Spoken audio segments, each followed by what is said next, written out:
my Doomsday Train. Greetings, fellow multiversal adventurers. It's an honor to have you back in this saga that has us all hooked. Official channel statement: this story is 100% epic fiction, so please don't attempt real magic. The results aren't guaranteed and insurance won't cover it. The rights to this masterpiece belong entirely to its brilliant original author. We are just a barge sharing it with you. Do you want to keep being part of this amazing community? Join our ninja army of subscribers on YouTube and give this content a like. And for true fans, our Patreon has exclusive ninjutsu waiting for you. Chapter 1, Sudden Murder. Bang, bang, bang. The night was as dark as ink, thick and dense, as if it threatened to engulf the entire world. Across the vast, boundless wasteland, a train, like a giant steel beast, roared forward. The crash of the train's wheels against the ground was like a symphony played by unknown heroes in the night. With each impact, the carriage trembled. Whoosh! Inside the carriage, Chen Mang huddled on a straw mat in a corner, trying to align his body with the constant jolting of the car, effectively mitigating a slight nausea, like a fairy. The entire carriage was extremely dark. There were no windows, only two dim bulbs mounted in the ceiling. The only perceptible odor was a strong stench, a mixture of sweat, foot odor, feces, urine, vomit, and so on. Its power rivaled that of a dry toilet in the dog days of summer, perhaps even more so. He had managed to secure a relatively clean spot on the corner, but even so, his face remained slightly pale.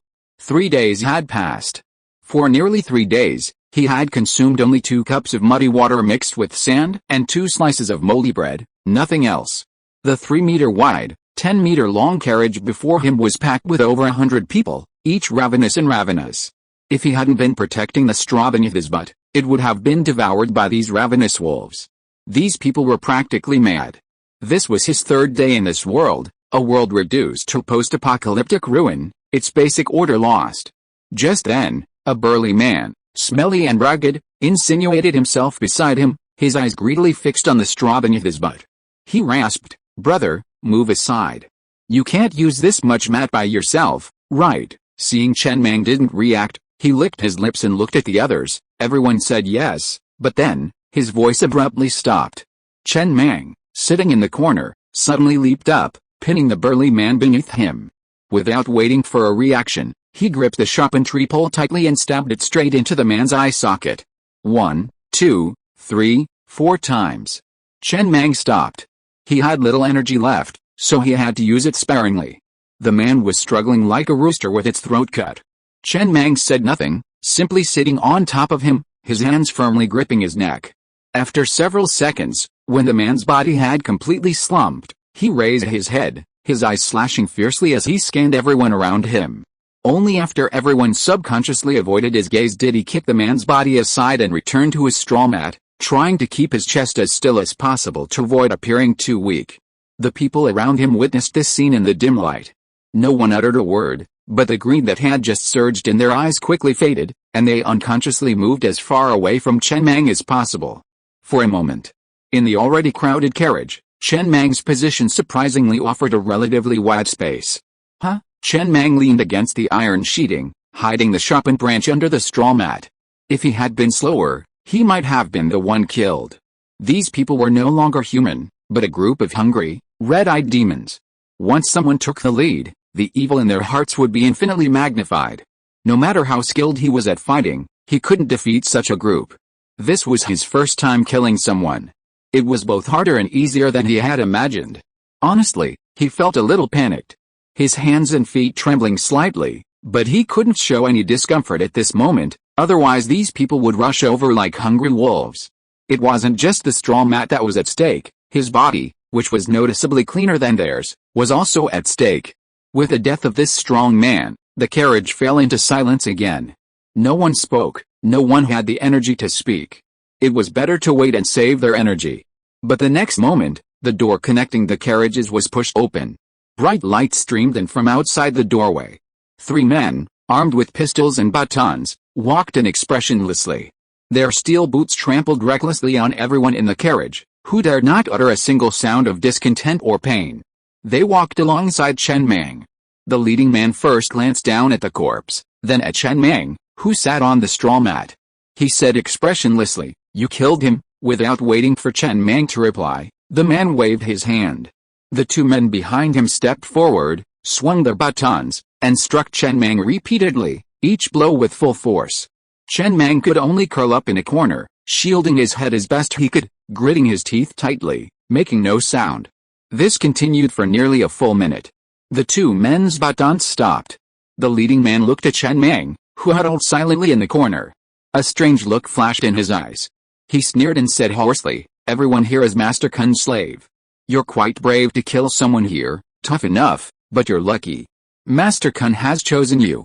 From now on, you'll be the leader of this group of slaves. These slaves are under your charge.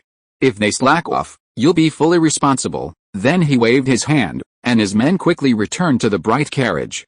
They took out a bag of pickles, 2 slightly moldy hot steamed buns, and a bottle of mineral water, and dumped them on Chen Mang's straw mat.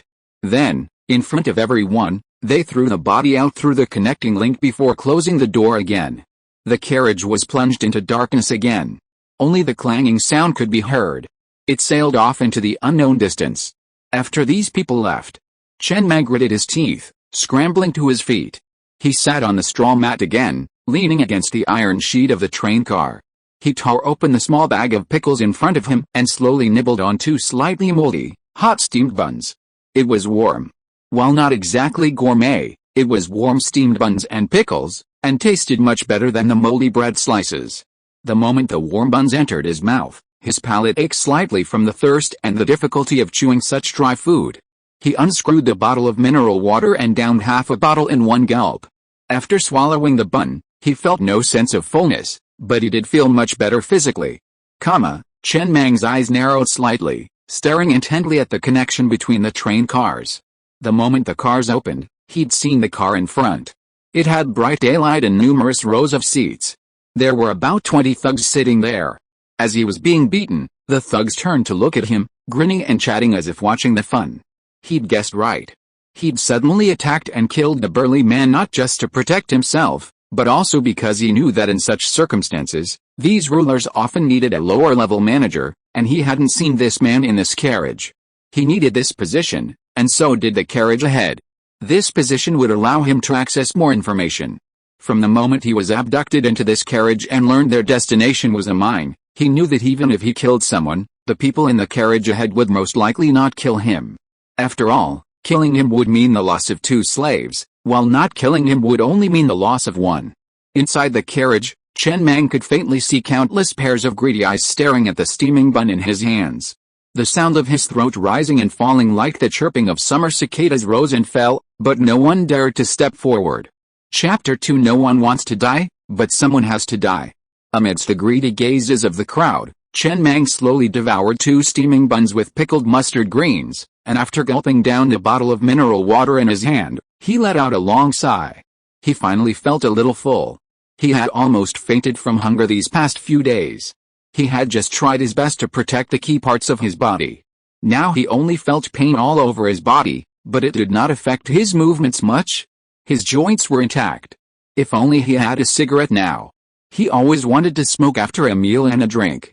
He glanced inside the carriage, leaning against the iron sheet behind him in silence. He had suddenly traveled to this world. The events of the past few days had a huge impact on him. From a society with no worries about food and clothing, he suddenly traveled to such a doomsday world. How to survive became the biggest issue.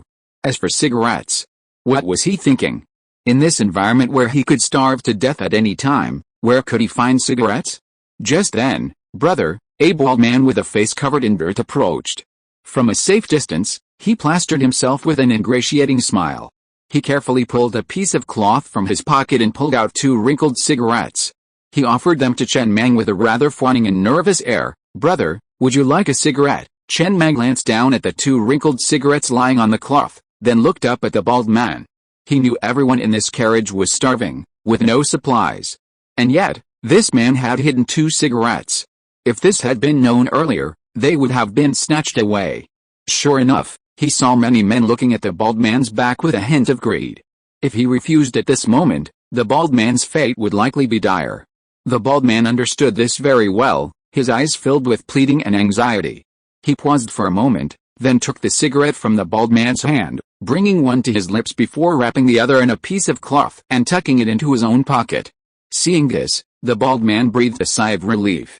He hurriedly pulled out a half-filled box of matches from his pocket and, with a fawning expression, approached.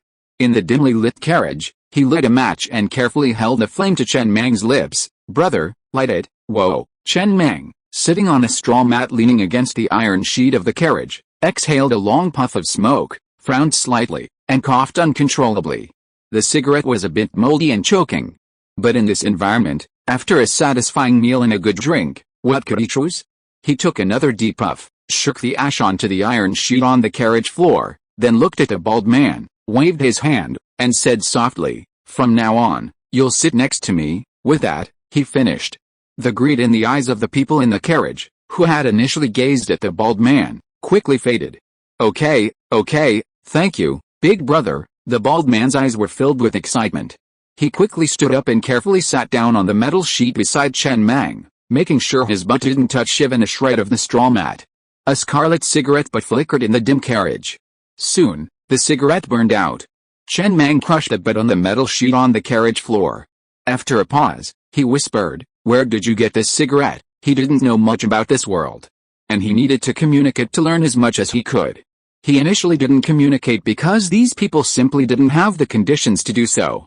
This bald man, who had surrendered himself, was the first person he had met with whom he could communicate. He didn't mind someone surrendering. On the contrary, he was quite accepting. After all, one person's strength was ultimately insufficient. More people made things easier. As for whether the other party was sincere, pondering that question was as dull and meaningless as the fantasies of a young man entering puberty.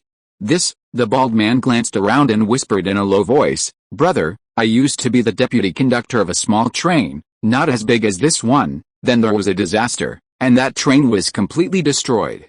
When I was stranded in the wilderness, I was caught by this train and became a slave.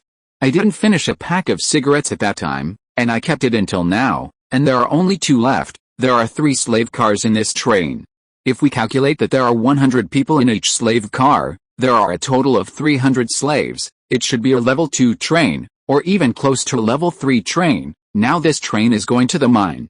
Although mining is physical work and very dangerous, and people die from time to time, everyone is supplied with enough food during the mining days, so everyone can eat their fill. But, when the time comes, brother, can you try to arrange a job for me with a lower risk factor?" Chen Mang was silent for a long moment, digesting all this information before he looked at the middle-aged man, his head pressed against his ear while he spoke, his butt firmly planted on the grass mat.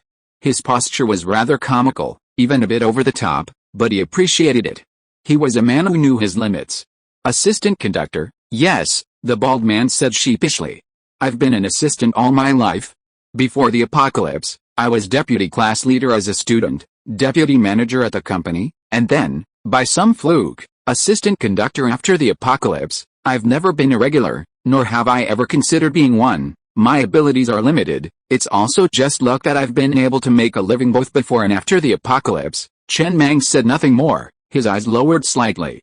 Based on his observations over the past few days and the information the man had revealed, there were essentially only 2 types of people in this apocalyptic world, conductors and slaves. Each train had different levels, with higher-level trains possessing stronger defenses and offensive capabilities. The first 3 days of traveling to this world, they had been stationed in a wasteland. Although they were not allowed to leave the train cars, the gaps in the carriages that occasionally opened revealed that the thugs were on high alert, as if they were afraid of a monster poised to burst forth at any moment. In this apocalyptic world, there were essentially no such thing as gathering places. All gathering places were trains, and the larger the gathering place, the larger the train. To survive long and well in this world, one must become a train conductor and own a train of their own. Train conductor, he began to ponder, silent. This bald man had once been a deputy train conductor and must understand the train better than the other slaves. He was very useful and couldn't die. He was a talent. Most importantly, he had once held a high position, yet now, reduced to a slave, he showed no sign of alienation, as if he were born to be a slave. And at the slightest sign of danger, he would immediately pull out his treasured possessions and cling to the train, seeking protection. He was a seasoned veteran. Silence fell once more within the train car, broken only by the occasional sound of someone urinating in a corner. The bald man sat dutifully beside Chen Mang, his head resting on his arm as he took a nap. His eyes were filled with anxiety about the journey ahead. In this world, only in the ever-moving train carriage could one have a basic sense of security. Once stationed in a wasteland or mine, the risk increased significantly, and one could be surrounded by a massive wave of zombies at any moment. He didn't want to die. No one in the car wanted to die. But someone had to die. Chapter 3, After surviving for 3 days, activate the conductor panel. In the darkness of night, the train continued its rapid journey into the distance. Chen Mang sat in the constantly bobbing carriage, his expression a bit dazed. The clanging sound wasn't the train wheels hitting the rails, but the ground itself. He'd noticed over the past few days that this train wasn't running on rails, but rather on the ground itself, a rather unique feature. Just then, Chen Mang paused, suddenly feeling the warmth of the birthmark on the back of his hand. He glanced over, only to see a translucent panel suddenly hover before him. Survive for 3 days and activate the conductor panel. Receive the newbie reward, a GLS pistol with 18 rounds of 9mm ammunition. This triggers the newbie conductor mission 1, within 3 months, own a train. Reward unknown 2, within 3 months, possess 3 thugs and 10 slaves. Reward unknown 3, within 3 months, kill 10 zombies. Reward unknown. The faster you spend, the greater the reward. After completing 3 novice conductor missions, you'll officially unlock the conductor panel. The rather sci-fi scene before him left Chen Mang momentarily stunned. The pale white light of the panel was particularly dazzling in the pitch-black carriage. He instinctively glanced around, but found no one reacting. It was as if he alone could see the panel. Chen Mang was silent for a long moment before he lowered his head to the mark on the back of his hand, which no longer burned. He gently stroked it, feeling a bit dazed. His name was Chen Mang. He had chosen this name himself. Growing up without a parent in an orphanage, he had a unique birthmark on the back of his hand that resembled the Chinese character for Mang. He often wondered if it was a legacy from his parents, whom he had never met, and hence the name Chen Mang.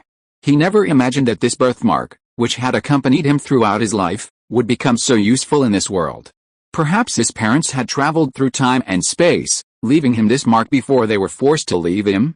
He couldn't help but laugh, shaking his head, pushing these ridiculous thoughts out of his mind.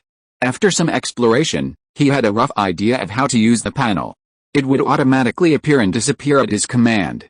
When he reached his chest, he felt a heavy brass pistol and a stack of bullets. His reward had indeed arrived. But there was a problem. He strapped the pistol to his waistband, concealing it with his clothes, stuffed the bullets into his pockets, and breathed a sigh of relief. This thing wasn't entirely good news. If the thugs in the car had discovered that a slave like him possessed such a thing, it would likely lead to bad consequences. Even if he couldn't hit the target every time, he couldn't stand up to so many thugs head-on, not to mention the heavy weapons installed on the train, which were more important than a pistol could handle. Once we got to the mine, he'd find a deserted place and study it. And so it went. In a daze, it felt like 4 or 5 hours. As the sky began to turn pale, the train finally slowed to a crawl, finally stopping somewhere in the wasteland with a clang. The next moment, bang, the train door flung open. A group of thugs in steel boots, pistols strapped to their hips, batons in hand, stood at the carriage door, roaring furiously as they herded the slaves off one by one. A special person at the carriage door distributed pickaxes to each slave. Each slave received one, with only 3 exceptions. Chen Mang and 2 other men in the other slave carriages, who looked distinctly ferocious. It was clear that their primary duty was to oversee the work. Stand still, a furious roar followed. All the slaves, somewhat feebly, huddled together on the wasteland. Chen Mang and the other 2 slave overseers stood at the front of the slaves in their respective carriages. The man standing in the carriage was the middle-aged man who had led the group to teach him a lesson not long ago, now arranging tasks. Chen Mang casually glanced around, feeling the cool, fresh air, and felt a surge of relief. Having spent the past 3 days in the train compartment, the pungent smell was enough to overwhelm anyone. He wore a thin jacket, a short-sleeved shirt underneath, and long pants. The chill of the early morning desert was somewhat penetrating. All around him was barren wasteland. It stretched as far as the eye could see, with few trees or ruins, only the cracked earth, appearing quite desolate. Next to him, a small earthen slope, several meters high, had a distinct mine at its slant. This must be the mine. It looked clearly illegal, and safety measures were practically non-existent, leaving everything to chance. Meanwhile, the middle-aged man in steel boots, standing atop the train compartment, had already completed his assignments. 3 teams of slaves were to enter 3 separate areas of the mine to mine. Before doing so, each slave needed a full meal. Several thugs pulled out boxes of moldy bread slices and fresh water mixed with mud and sand from the train cars and began distributing them. All the slaves eagerly peered out, tiptoeing to line up to receive their share, fearing it would be all gone by the time it was their turn. That day, each slave received 10 slices of bread and 3 cups of water, far more than their usual rations. Before hard labor, they naturally needed to eat their fill. The 3 slave leaders, on the other hand, each received 6 warm, moldy steamed buns, 2 bags of preserved mustard, 2 bottles of mineral water, and a walkie-talkie. While they were mining, the train and the thugs would be stationed outside the mines. In the event of an emergency, they would be contacted via walkie-talkie. They were then required to quickly extract all the slaves and escape back to the train.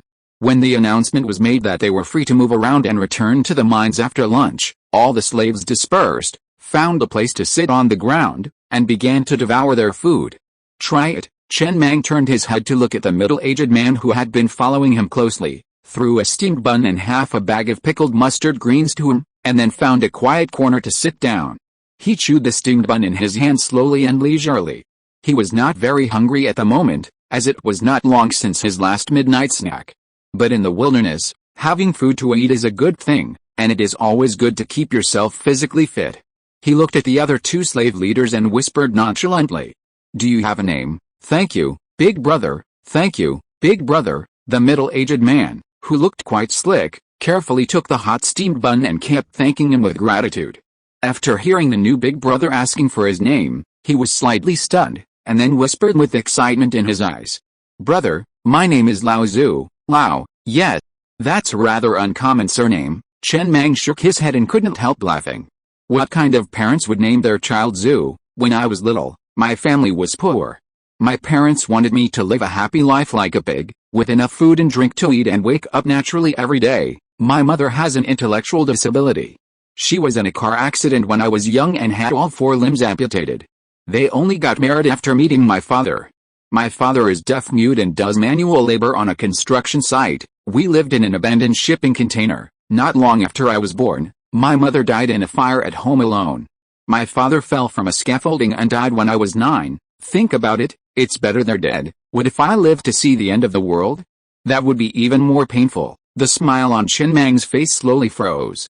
He said nothing, simply taking another expressionless bite of his steamed bun and chewing it. Lao Zhu, on the other hand, didn't seem to care, his face still plastered with excitement. At the end of the world, names are incredibly important. Asking someone's name is, in a sense, a preliminary sign of acceptance. For example, the thug leader on this train didn't even ask for the name of the older brother. After all, knowing someone's name is meaningless when they can be replaced at any time. P.S. A new book launches, releasing on New Year's Day. A new year, a new day. Support the author through donations, favorites, monthly tickets, and follow-up reading. Thank you for your company. Love you all. Chapter 4 Level 1 Iron Ore. "Brother, what's your name?" "My name is Chen Mang." "Okay, Brother Mang." After a brief exchange, the 2 men remained silent, sitting cross-legged on the ground, chewing their food. Chen Mang was indeed somewhat full. He had left 2 steamed buns and a bag of pickled mustard greens in his pocket, ready to eat when he was hungry. His pockets were already stuffed full. Quickly, they didn't have much time. At the roar of the thugs, all the slaves filed into the mine in a long formation. The entrance to the mine was a mere cave on a small slope, seemingly unremarkable like a beast's den. But once inside, its uniqueness was evident. The passageway wound downwards. After walking for about 10 minutes, they reached a fork in the road. There were 3 forks ahead. As agreed, he led the slaves in carriage number 7 to the leftmost fork, while the slaves in the other 2 carriages entered the other 2 forks. Leading the slaves in carriage number 7, they strode into this fork in the road and continued on for several dozen minutes before reaching their destination. The scene before them suddenly opened up. It was like entering a massive cavern, 7 or 8 meters high. The entire space was vastly empty, and on the ground lay a series of protruding, dark iron lumps. About a meter high, their shape somewhat resembled cauliflower after infection with AIDS. Their surface was covered in bumps. Is this a mine? Chen Mang narrowed his eyes slightly, examining the iron lumps growing on the ground in front of him. This couldn't be mining like this, right? This didn't seem to be the same concept as he had imagined. Lao Zu weighed the pickaxe in his hand and whispered, "Brother, you know, after the apocalypse, this world has undergone some subtle and unique changes, also supernatural. For example, the existence of trains. With a train order, you can create your own train out of thin air. There are also many more resource areas like mines. Mining in these mines is different from before. There's no purification or anything.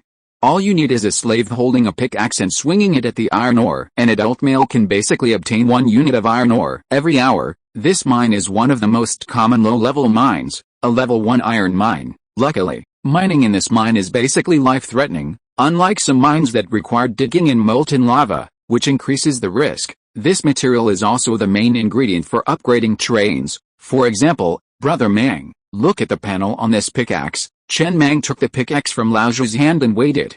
A panel popped up in front of him. Tool name, pickaxe. Tool level, level 1. Tool effect, can mine a level 1 mine. This panel was still visible only to him, but from what Old Pig said, it was clear that no matter who held the pickaxe, everyone could see it. This meant that the world had undergone many supernatural changes after the apocalypse, which made sense to him. "What are the ways to obtain the train order?" Chen Mang asked softly. "There are many sources for this. For example, there's a chance of dropping a train order when you kill any monster, but the chance is very small. The higher the level of the monster, the greater the chance. So far, the monsters we encounter most often are level 1 zombie monsters. A single zombie isn't very strong, and an adult with a sharp weapon can handle it. But in most cases, zombies don't appear alone. They appear as a tidal wave of zombies. If we don't break out before the zombie tide forms an encirclement, the train will easily be trapped. After all, I've carefully observed the wheels of this train. They're level 1 Hot Wheels. The advantage of this type of wheel is that it can maintain the fastest speed of its class on flat ground like the wasteland, but it can't handle harsh terrain and can only travel on flat ground. Moreover, this type of wheel is easily stuck by zombies. If it were replaced with level 1 crawler wheels, it would be much better in this situation, but of course the speed wouldn't be as fast. It all depends on the trade-offs. Besides that, there's another channel, which is at the market.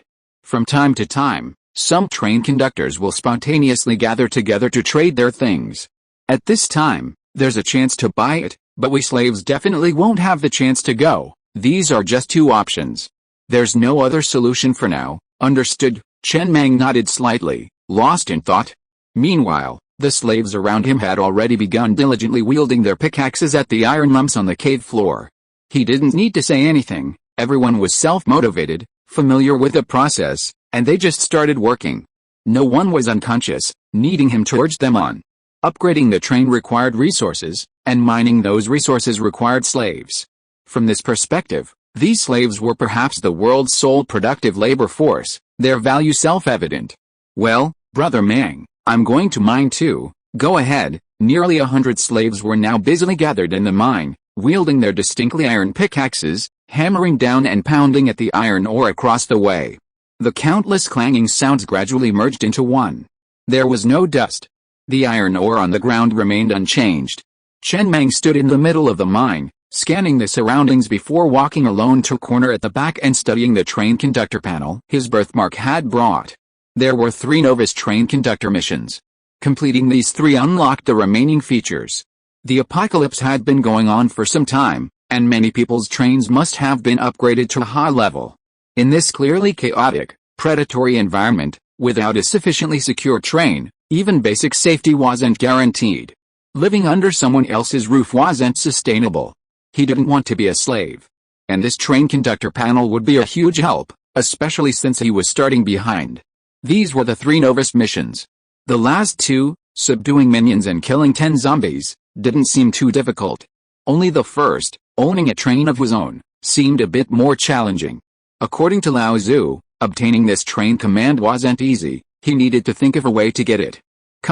Chen Mang pondered as he pulled out his GLS pistol from his waist and began studying it.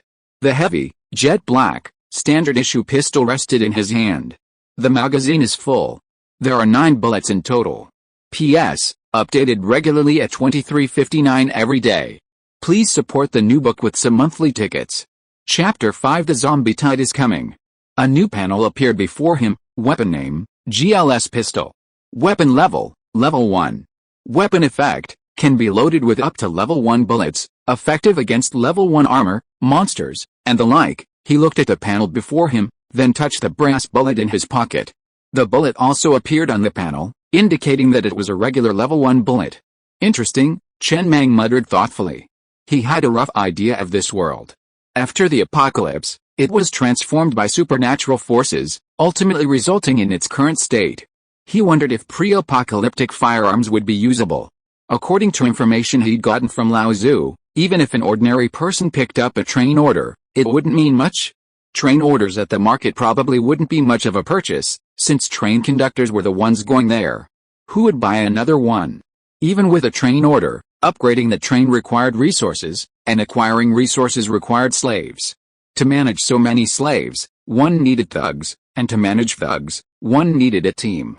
In other words, first, he needed a basic team. If he could devour all the slaves on this train, he'd have 300 slaves, more than enough to start his own business. However, the train's conductor hadn't even been seen yet, and he couldn't handle the thugs alone, let alone the heavy machine guns mounted on the train's roof. Heavy machine guns were an absolute crushing force for carbon-based creatures. He didn't think he could withstand a few rounds. Meanwhile, Old Big, sweating profusely as he swung his pickaxe, frowned, gritted his teeth, and thought rapidly.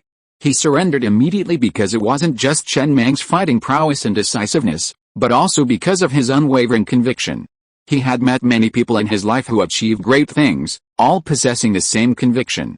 People with strong convictions generally have 3 outcomes: success, sudden death, or setbacks that wear their convictions down. He didn't want to be a slave anymore and wanted to take a gamble, so he approached. Sure enough, Chen Mang quickly began questioning him about trains. Normally, slaves wouldn't care about owning a train. This was precisely his advantage. The other slaves didn't understand anything about this, only he, a former assistant train conductor, did. If only Chen Mang could become a train conductor, he would surely become a member of the core team, and his fortunes would rise rapidly. But the biggest problem now was how to get Chen Mang a train order. 4 hours later, while groping around in the mine, Chen Mang suddenly heard a rapid, high-pitched roar from his intercom. "Everyone, evacuate quickly. Evacuate quickly." The voice was so loud it made Chen Mang's ears buzz. The next moment, before Chen Mang could react, the slaves in the mine instantly changed their expressions. They pocketed the iron ore they had dug and sprinted frantically out the passage, back the way they had come. The ore, with its uneven surface, was the size of an egg. This was 1 unit of iron ore. Chen Mang witnessed with his own eyes how a slave, after an hour of digging, dropped an egg-sized unit of iron ore from the iron lump on the ground. Run. Though unaware of what was happening, Chen Mang glanced at the anxious Old Big, who had immediately rushed toward him. With a similarly loud shout, he turned and ran back the way he had come. The journey there had taken nearly 40 minutes. The return trip was much quicker. Just over 10 minutes later, the panting slaves emerged from the mine, seeing the train parked at the entrance and a sea of corpses not far away. Chen Mang took in the scene, a flicker of shock crossing his eyes. The train itself was impressive enough, with 9 carriages, all pitch black, and 3 heavy machine guns mounted on the roofs. It felt quite safe. But it suddenly seemed dwarfed by the sea of corpses not far away. He could even smell the stench of corpses in the air. Even the ground was trembling slightly. That was the noise of countless zombies running frantically.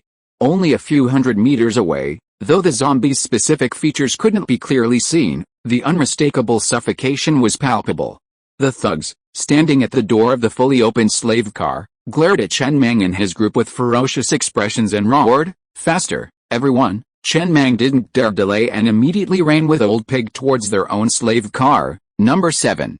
The rest of the miners had also already fled. When all the slaves had piled into the cars, before the doors could even close, the train began to move quickly. It was a bit slow to get off the ground, taking dozens of seconds to reach full speed. By then, It was too late.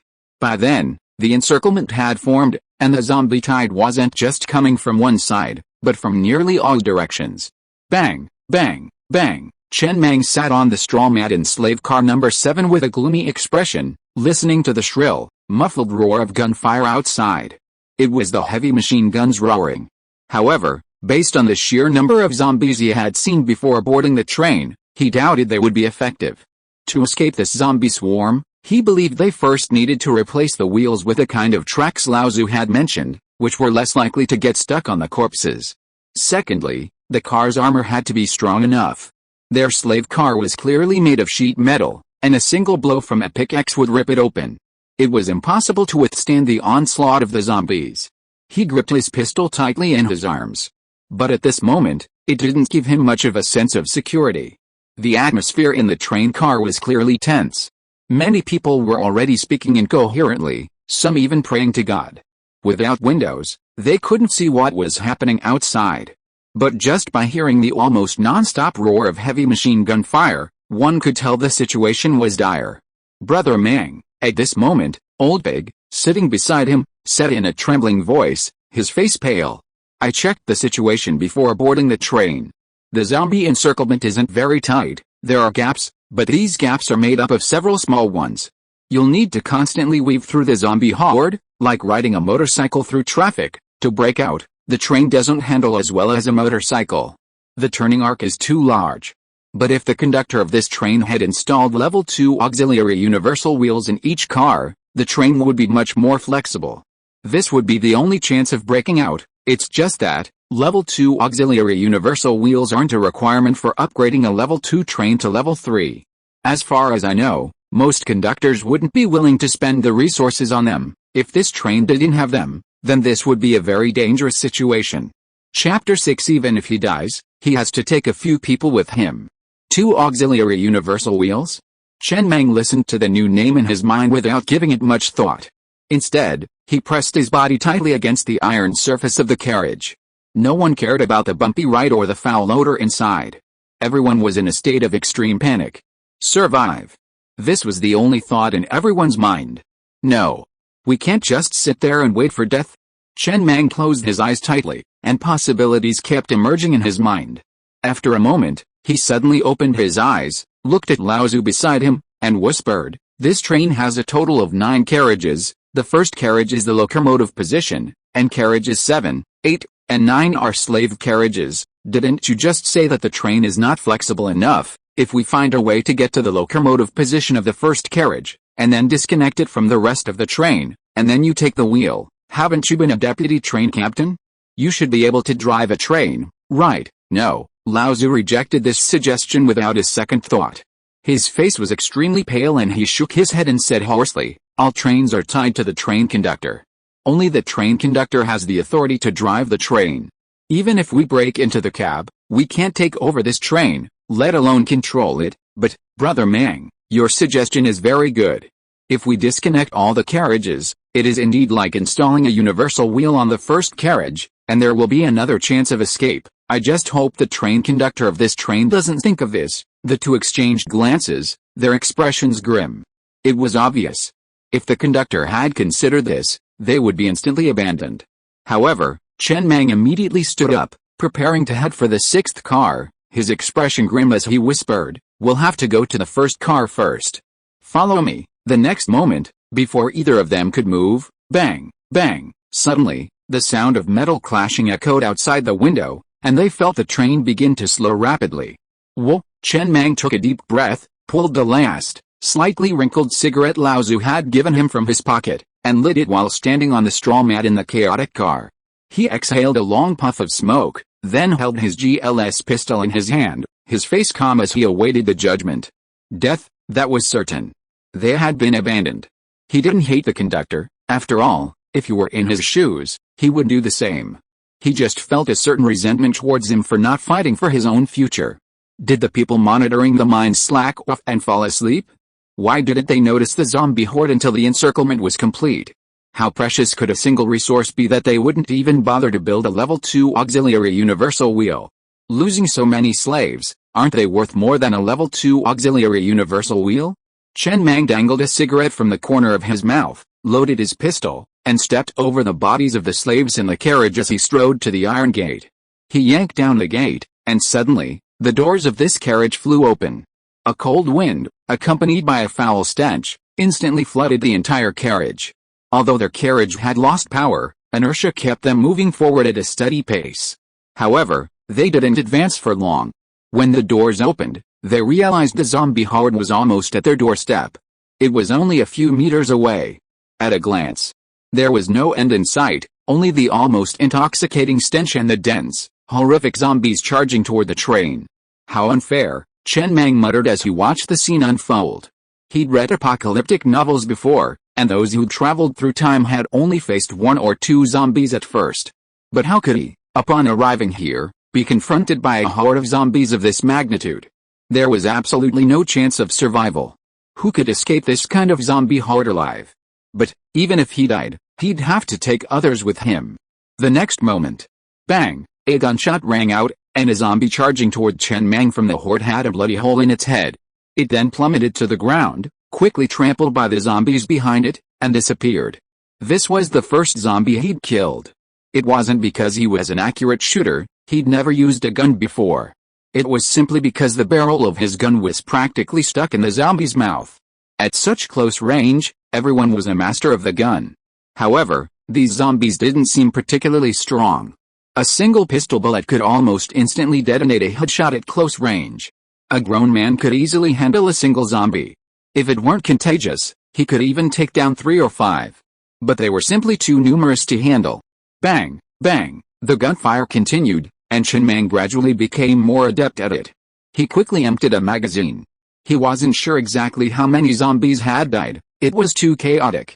He only knew his bullets had pierced the zombie horde, but he had no idea how many had been killed. Meanwhile, the pace was gradually slowing, meaning he had fewer opportunities to fire. Chen Mang quickly unloaded his pistol magazine and loaded the brass bullets from his pocket one by one. Taking one more with him before he died was a win. At that moment, a slave suddenly rushed over from the carriage, his face shrouded in fear as he knelt at Chen Mang's feet, who was standing at the door. He spoke in a rapid, tearful voice, "Brother, can you please give me a shot? I want a quick death. I don't want to die at the hands of a zombie." "No," Chen Mang said casually as he quickly reloaded his magazine. "I have limited ammunition. Killing a few more zombies will make my death more worthwhile." It wasn't just him. He could hear bursts of rapid gunfire from the next door. The thugs in the 6th carriage had also been left behind, now struggling to survive. The kneeling man looked up at Chen Mang, his face gradually becoming ferocious. Veins etched in his neck as he roared, "You're going to deny me even this request? I just want a quick death. Is that not even possible, all of it?" Then, mid-sentence, the man suddenly leaped up and lunged at Chen Mang, aiming directly at the pistol in his hand. However, Chen Mang dodged the man's attack and looked at the man standing at the train door, who hadn't yet retracted his strength. Without hesitation, he kicked him hard. The man fell into the tide of corpses. A sharp, piercing cry of fear pierced the sky, but soon the sound stopped abruptly. Chapter 7 You're going to do something to me. Then, Chen Mang turned to look at Old Pig, who was charging towards him with a pickaxe in hand, and casually said, "Are you going to attack me, huh?" Old Pig was slightly taken aback, then hurriedly explained, "How could that be, Brother Mang? I was going to attack that slave. Just now in the mine, everyone had thrown away their pickaxes. Who would carry such a thing when fleeing?" It was unknown where Old Pig had gotten the pickaxe from. Perhaps the thugs had temporarily left it in the 7th car, and Old Pig had found it. Chen Mang chuckled and didn't care. He could tell, of course, that Old Pig was just trying to tease him before dying. But this guy didn't seem to have a sense of humor. Besides, he was quite amusing. Everyone was clearly doomed, so what was the point of clarifying things in this situation? We could talk later after we got off. Meanwhile, he had already reloaded another magazine and continued firing, barely aiming. As the train slowed, the nearest zombie was less than half a meter away. He could even clearly see its features. There was not a single hair on him, and his body was completely white. His dark blue veins were clearly visible, and his pupils were an extremely dark black. Quite intimidating. Bang, bang, the gunshots rang out again and again. Hey, after emptying another magazine, Chen Mang took a deep breath of the cigarette dangling from the corner of his mouth, leaned against the train door, and quickly reloaded the magazine. He glanced at Lao Zu and said casually, "Do you have any last words before you die? Tell me about it. Although I have only known you for a short time, we are destined to be together." Hey, although Lao Zu's face became extremely ugly due to fear, he still forced a smile and tried his best to remain calm. "There are no last words. The doomsday has been coming for more than a year. I have thought about my own ending a long time ago. It's not too difficult to accept. The only regret is that if I had known, I would have given you one less cigarette at the beginning. I also want to smoke a puff before I die." Tisk. Chen Mang couldn't help laughing, and handed the cigarette that was about to burn out to Lao Zu. "You really only have two. Here, there are still 9 bullets. I will kill a few more zombies and leave 2 bullets for us later, so that we can die more comfortably." Lao Zu didn't say anything, but his eyes lit up. He immediately took the nearly burned cigarette and took a deep drag. Then, his expression gradually relaxed. He slowly closed his eyes in the swirling smoke, and then, as if relieved, he smiled. "It's so satisfying." The other slaves in the carriage were now mostly huddled in their own corners, faces filled with despair and helplessness as they awaited death. Chen Mang even saw a few of them run to a straw mat and plop down before dying. Clearly, these people wanted to experience the feeling of a straw mat before dying. They were going to die anyway, so who was afraid of you? The carriage had slowed to a crawl, and it was estimated that it would only glide for another 10 seconds before it ran aground. Meanwhile, many zombies had already jumped to the bottom of the carriage and began to attack it with their sharp claws. Whoa! Chen Mang let out a light breath and continued firing into the swarm of zombies. Bang! Bang! Bang! Just when he had 3 bullets left, he suddenly felt a birthmark on the back of his left hand grow hot. A thought flashed through his mind, and a milky white, translucent panel suddenly floated before him. Novice Train Conductor Mission 3, kill 10 zombies within 3 months. Completed. It took less than a day. Rewards: 1 rare train token and 1 handheld zombie detection blocker. Chen Mang was momentarily taken aback at the panel before him, then quickly realized it was the train conductor panel he had activated last night. It contained 3 novice missions. Completing these would unlock the remaining features of the panel. But the situation was urgent, and he forgot about it for a moment. After all, the rewards were unknown, and he had no idea what they would be for killing 10 zombies. Unexpectedly, the rare train token was definitely better than a regular one, but he didn't have the time to worry about it right now. The zombie tide had already surrounded his carriage, and even if he were given a train, he wouldn't be able to escape. The wheels would instantly become stuck, leaving no room for movement. But this zombie sensor blocker is different. It could save lives. Feeling a token and something resembling a walkie-talkie suddenly appear in his arms, he immediately pulled the device out and held it in his hand. Another panel popped up in front of him. Special item, handheld zombie sensor blocker. Item effect, when activated, blocks the perception of all living creatures within a very small area by level 1 zombies. This effect lasts for 1 hour and can be used again after 24 hours. It has a single green button. The zombies were almost ready to burst into the train car. Without time to think, Chen Mang suddenly pressed the green button on the walkie-talkie. The next moment, all the zombies outside the train car froze in place like headless flies, but quickly dispersed and continued to rush towards the train car ahead. Their train car wasn't the only one abandoned. If nothing unexpected happened, all the train cars except the front would have been abandoned. Huh? Seeing this, Chen Mang let out a sigh, a hint of relief in his eyes. Damn it. He was all set to set off, and then, out of nowhere, he found himself alive again? He could even survive this. This area looked quite large, at least enough to envelop the entire carriage, but it only blocked the perception of level 1 zombies. He could only hope that there weren't any higher level zombies in this zombie horde. This carriage was like a small boat on a stormy sea, at risk of capsizing at any moment. And it would only last an hour. If the zombie horde didn't disperse within that hour, it would still be in imminent danger. But, as long as he survived this zombie horde, not only would he have the rare train order, but he would also have nearly 100 slaves in this carriage. It seemed like he had just started his own business. Chen Mang turned to look at the slaves in the carriage, their faces filled with fear and confusion, and suddenly grinned. Blessings and misfortunes really do go hand in hand. This is a good thing. Hopefully, the zombies wouldn't eat bread or anything like that. That way, after the zombie tide receded, He could search other cars for any scattered food or other resources. Ideally, he could also remove the heavy machine guns and install them on his new train. He clearly remembered that those heavy machine guns weren't mounted on the front of the train. The only pity was that those guys who hit him with batons probably had a hard time surviving. It was a bit regrettable, and it hurt quite a bit. If you are listening to this novel on a channel other than Fanfic World, it means it was downloaded and re-uploaded without effort. We warmly invite you to visit our channel, Fanfic World. There you will find the original version of this story and many other novels of various genres. We look forward to seeing you dive into a world of incredible novels. Chapter 8 Rare Train Order, activated.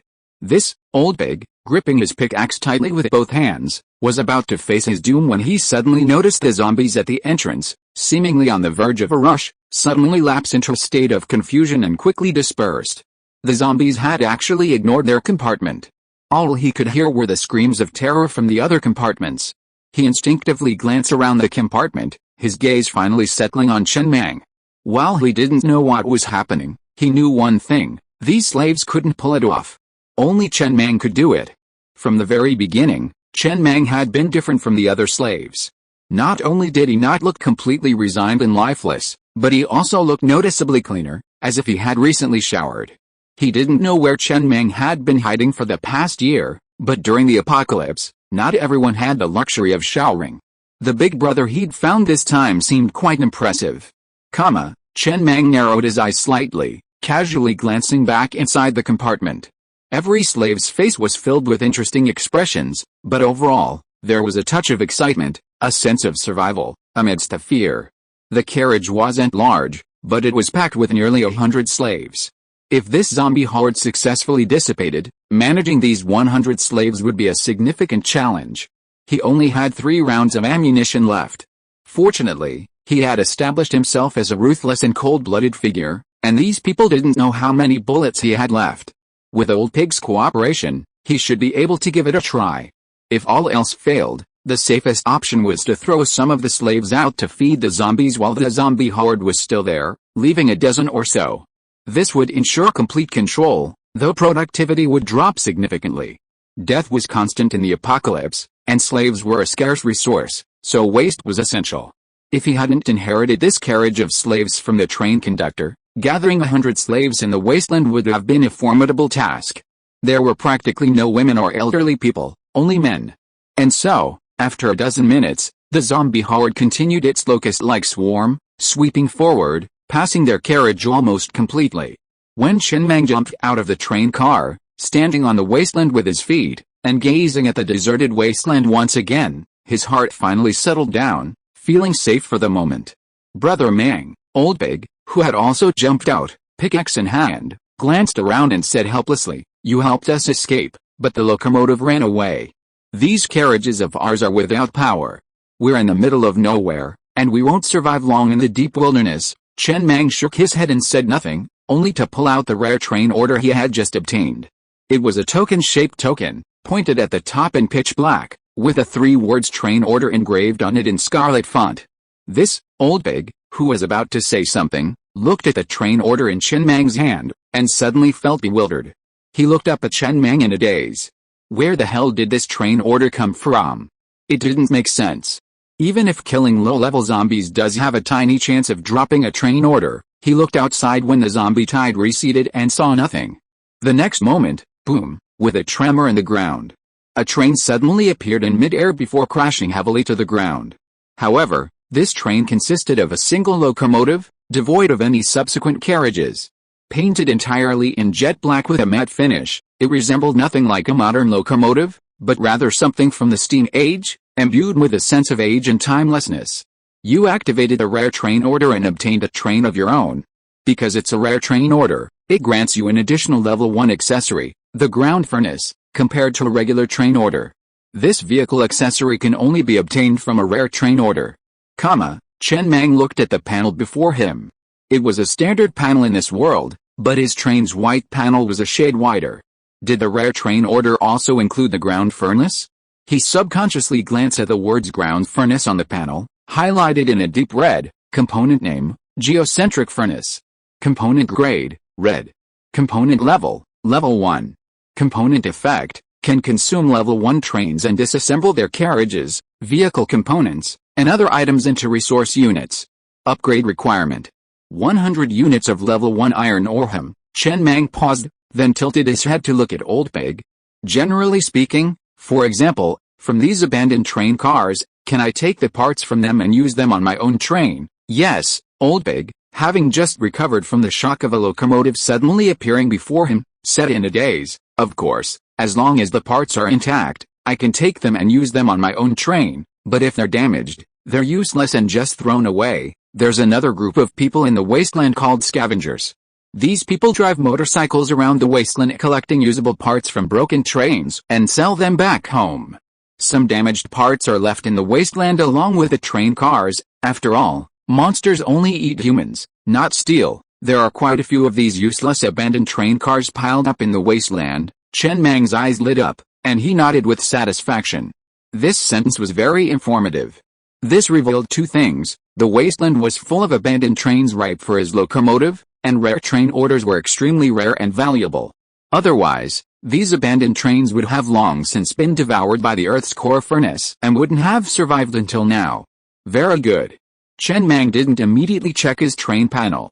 Instead, he returned to slave car number 7 with Old Pig. He swept each slave in turn with his pistol, his expression cold and steady.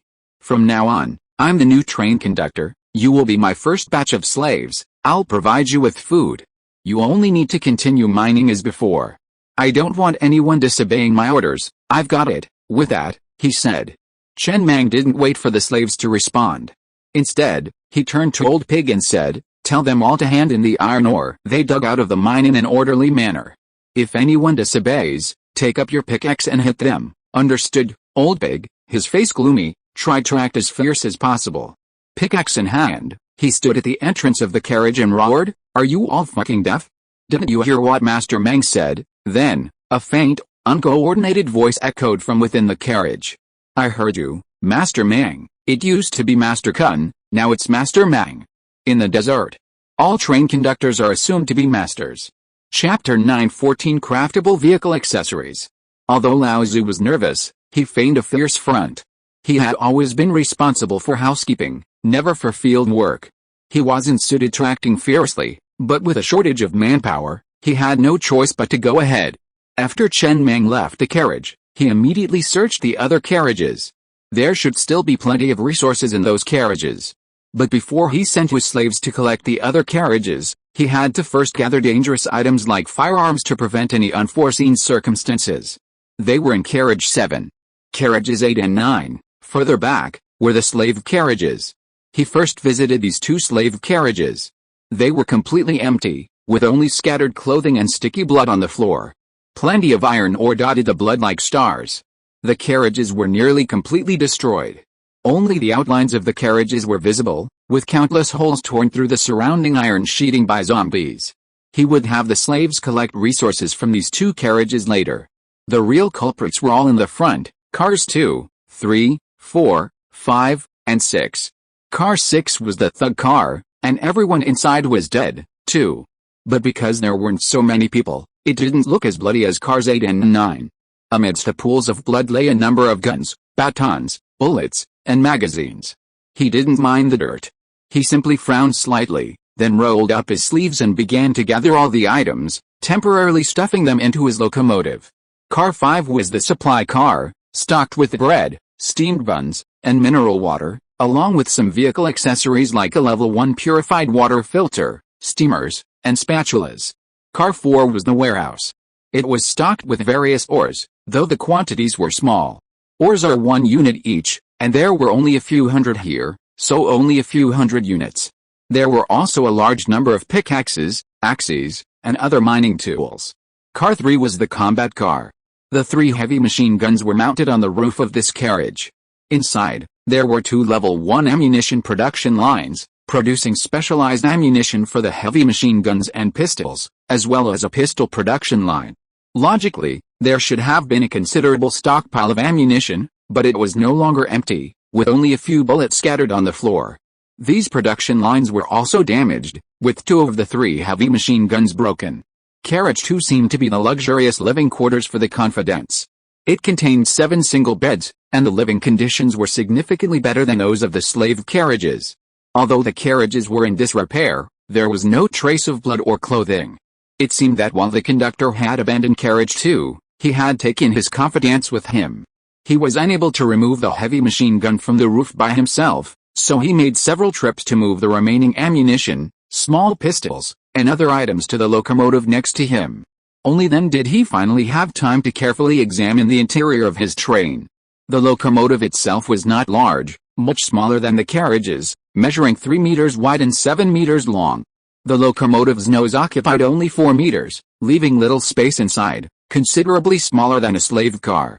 At the end of the locomotive's nose stood a steel door, its defenses evidently many times stronger than those of the iron carriages. It could only be opened by those with a train conductor's authority. Controlling the train was simple, from within the train cabin, control it with your mind, a truly sci-fi experience. The cabin was approximately 12 square meters, with a front section lined with glass, providing a clear view of the outside world. Standing inside, gazing out at the wasteland through the glass, he felt a sudden surge of satisfaction. In this treacherous wasteland, owning a train of his own was no mean feat. On the train's control panel, there were numerous buttons, one red one representing the train control panel. He pressed it, and a detailed panel quickly appeared on a nearby display. Train name, to be determined. Train level, level 1. Train components, level 1 earth core furnace. Number of cars, none. Or units, none. Upgrade requirements, requires 4 train cars, crafting all 7 required vehicle parts, and consuming 5,000 units of level 1 iron ore. Next to this is another red button for train crew members. These can serve as assistant train captains, train crew members, and other positions. Each member can have different permissions, such as heavy machine gun access. For example, weapons produced on the train's production line cannot be used by the train captain or assistant train captain. The train captain has absolute authority. There's also a red button on the train console for vehicle parts. Pressing this button displays a list of craftable vehicle parts for a level 1 train, along with the required resources.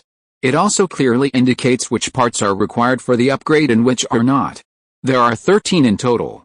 7 of these parts are mandatory, the train cannot be upgraded without them. The remaining 6 are optional. And so on, 14 in total. The first 7 of these 13 vehicle parts are green, and the bottom 6 are white. But at the very bottom, there's another vehicle accessory with a deep red name. However, this vehicle accessory can only be manufactured on trains obtained through the rare train order. Wow, Chen Mang, constantly exploring the various functions within the train's interior, glanced at the red vehicle accessory, a flicker of astonishment in his eyes.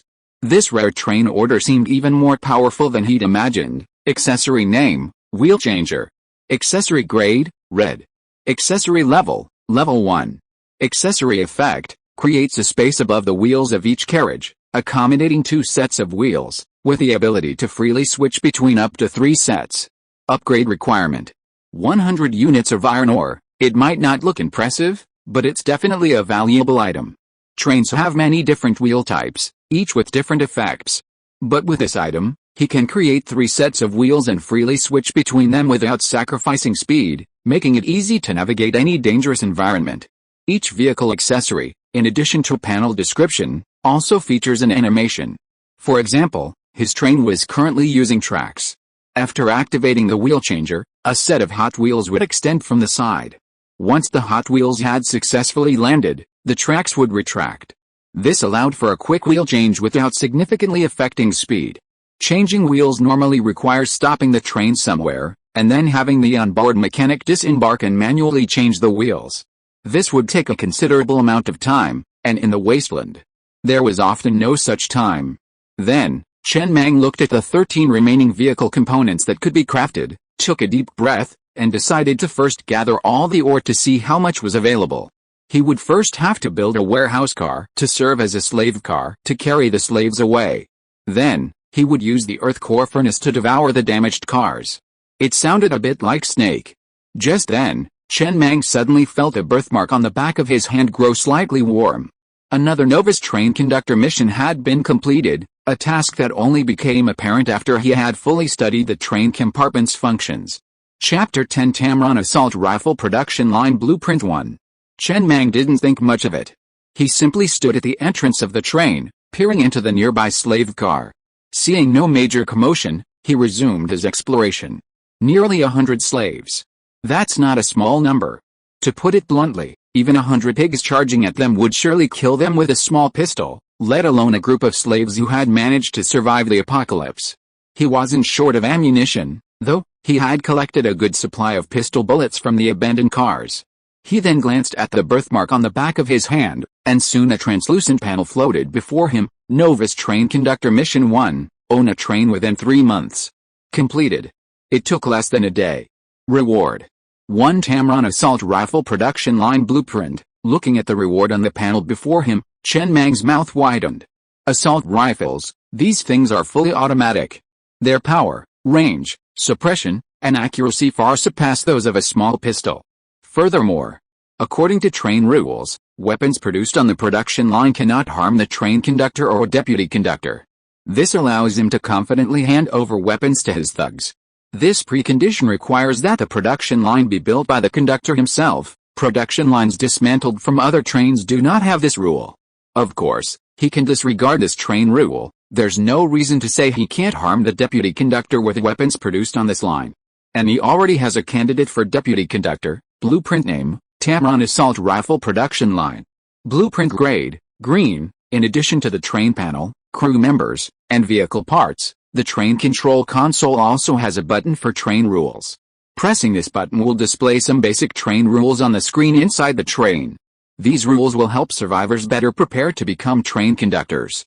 This includes information about the quality of vehicle parts.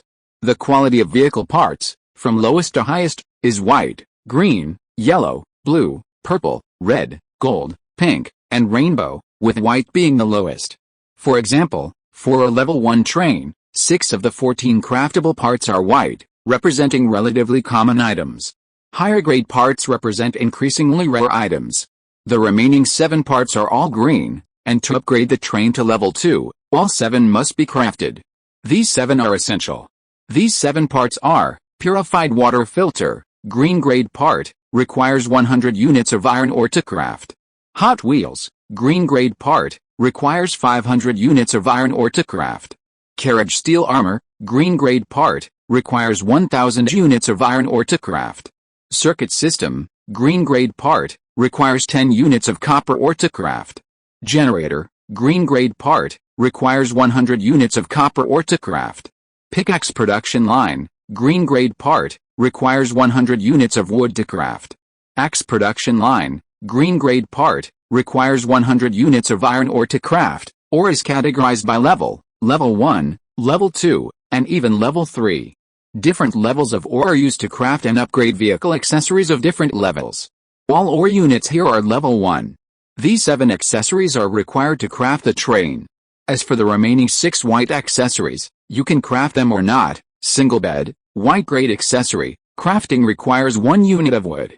Refrigerator, white grade accessory, crafting requires 100 units of wood. Coke production line, white grade accessory, crafting requires 100 bottles of mineral water.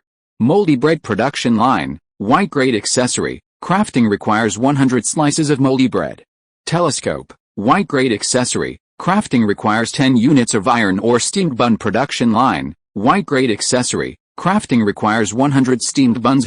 Chen Mang carefully studied the various data within the train interior and concluded that the train can basically form an internal ecological cycle and is essentially self-sufficient. It is equivalent to a mobile shelter. If he could even upgrade the train to a high enough level, and all the vehicle components to a high enough level, he would have a truly sci-fi, violently beautiful long train. As for the somewhat absurd fact that something like the moldy bread production line required 100 slices of bread to build, he quickly accepted it. After all, the sight of it was already sci-fi enough when he was mining. Next, he would take inventory of his resources and then prioritize which component to craft. He first reloaded his pistol, then removed 4 magazines from other pistols and filled them all before exiting the train compartment and heading towards slave car number 7. Inside the slave car, there was no rioting, there was even a certain harmony. Each slave, in an orderly manner, handed over the iron ore from their pockets and placed them on the ground, forming a small hill. Chen Mang had just arrived. Old Pig, holding a pickaxe, hurried forward. "Brother Mang, we've counted them. There are a total of 356 pieces of iron ore, or 356 units." "Yes," Chen Mang nodded. After scanning everyone present, he calmly said, "A train can't be without thugs. The next 3 days will be a probation period. The 10 best performers will be promoted to thugs, entitled to carry weapons and enjoy a higher level of food, with full meals provided daily. Everyone, go to the remaining abandoned carriages and collect the ore resources scattered within. I hope you understand one thing, I saved your lives. I don't need your gratitude. I just want you to know that since I was able to save you, killing you won't be too difficult. Now, get off the train." As soon as he finished speaking, the eyes of the slaves in the carriage suddenly lit up. They immediately emerged from their lethargic state and rushed out of the carriages with great enthusiasm, quickly gathering resources, completely unconcerned with the filthy, sticky pools of blood within. In the wasteland, Chen Mang calmly gazed at the slaves swarming the abandoned train cars. Train crews were assigned 4 basic positions: conductor, assistant conductor, patrolman, and survivor. Additional positions could be customized, but these 4 were the basics. Patrolmen were essentially thugs, while survivors were essentially slaves, but in a more appealing way. Chapter 11: A mobile base with terrifying firepower. He mentioned a 3-day probationary period, but in reality, he would select 10 men before nightfall to serve as the train's thugs. After all, he only had 1 novice train mission left. Within 3 months, possess 3 thugs and 10 slaves. The reward is unknown. Upon completing this mission, his train panel would be officially unlocked, revealing its features. Moreover, the faster the time taken, the better the reward. The rewards for his other 2 missions were so high because he completed them quickly. Logically, he would have received a standard train order. Old Pig, who was rolling up his trousers to pick up the train cars, heard Brother Mang calling him. He stopped and trotted over to Chen Mang, whispering, "Master Mang, give me your orders." "You don't have to. I'm short of a deputy conductor, and you're my choice." Chen Mang patted Old Pig's shoulder and chuckled. "You've been a deputy conductor before, so you have experience. I'll go to the train room to officially appoint you and give you the corresponding authority. Tell me about the things you should pay attention to when you become a conductor." "This is my first time as a conductor, too. I'll need your help in the future." A flicker of disbelief and excitement flashed through Old Pig's eyes. He then knelt on the ground, tears welling in his eyes as he said hoarsely, "Brother Mang, don't worry, I won't make any mistakes." In fact, when he saw Chen Mang suddenly pull out a train order and become the train conductor, he knew he had met a noble man. His status would soon be transformed from slave to deputy conductor. There was no other candidate. He was the only one here who had served as deputy conductor, and he was the first one to get promoted, so he was the only one who could do it. A train cannot be run by one person, it requires multiple people to work together. It is impossible for the conductor to handle many tedious matters, but he still had to show an expression of disbelief and excitement. As a subordinate, try not to reject the kindness of the superior, and when receiving the superior's kindness, give as obvious feedback as possible and don't be too introverted. He doesn't know how to be a superior, but he has been a subordinate all his life, and he knows how to be a qualified subordinate. Moreover, this superior looks much better than his previous conductor. Not only does he not have some messy habits, but he also has a strong sense of conviction. He feels like he was born to be a superior. He has the temperament of a natural superior and does not have the feeling of a villain who has succeeded. That, after hesitating for a moment, Lao Tzu asked tentatively, "Brother Mang, there are 7 or 8 female slaves among these slaves. Now they are covered in dust and tattered clothes, and you can't see their figures and looks. Do you want to let them take a bath and bring them to you?" "Brother Mang, no need." Chen Mang shook his head. "Our current situation is still relatively dangerous. We don't even have basic safety guarantees. How can we care about these things? Your previous train conductor like this?" "I guess so." Lao Tzu scratched the back of his head and whispered helplessly. The previous train conductor had a habit of nurturing athlete's foot. He specially found several slaves with severe athlete's foot to ensure that his athlete's foot could be maintained, then pick a few girls from the slaves. Soak their feet in boiling water every day, and twist a towel into a ball and keep pulling it between their toes. He said this is the most enjoyable thing in the world, 10,000 times more enjoyable than the wedding night, but he doesn't touch those women, and at this time, all the slaves gathered the resources and laid them out neatly. Chen Mang waved his hand, signaling them to move them to the train room, then sent Lao Zu to count them. Standing on the wasteland, Chen Mang looked at the slaves standing somewhat uncomfortably nearby. The only available vehicle parts for the level 1 train were a production line for moldy bread slices, not a line for sans mixed purified water. In other words, the train could have provided them with purified water, yet they went to the trouble of mixing it with sand. He quickly grasped the situation. It was a means of artificially creating a class divide. It gave the thugs a sense of superiority, giving the lower-class slaves a sense of upward mobility. The conflict between the two sides would soften the conflict between the train conductor and the slaves, maintaining a relatively stable state for the entire train. He gazed at the horizon. The zombie tide was no longer visible on the wasteland, only the hundreds of zombie corpses still lying around. These zombies still had some moral integrity and didn't eat their own people. He planned to return to the mines later to continue mining. After becoming a train conductor, he realized that seemingly no matter what he did, he needed iron ore. He had a vague idea of who he would hire as his thugs, and there were about a dozen men who were noticeably stronger than the others.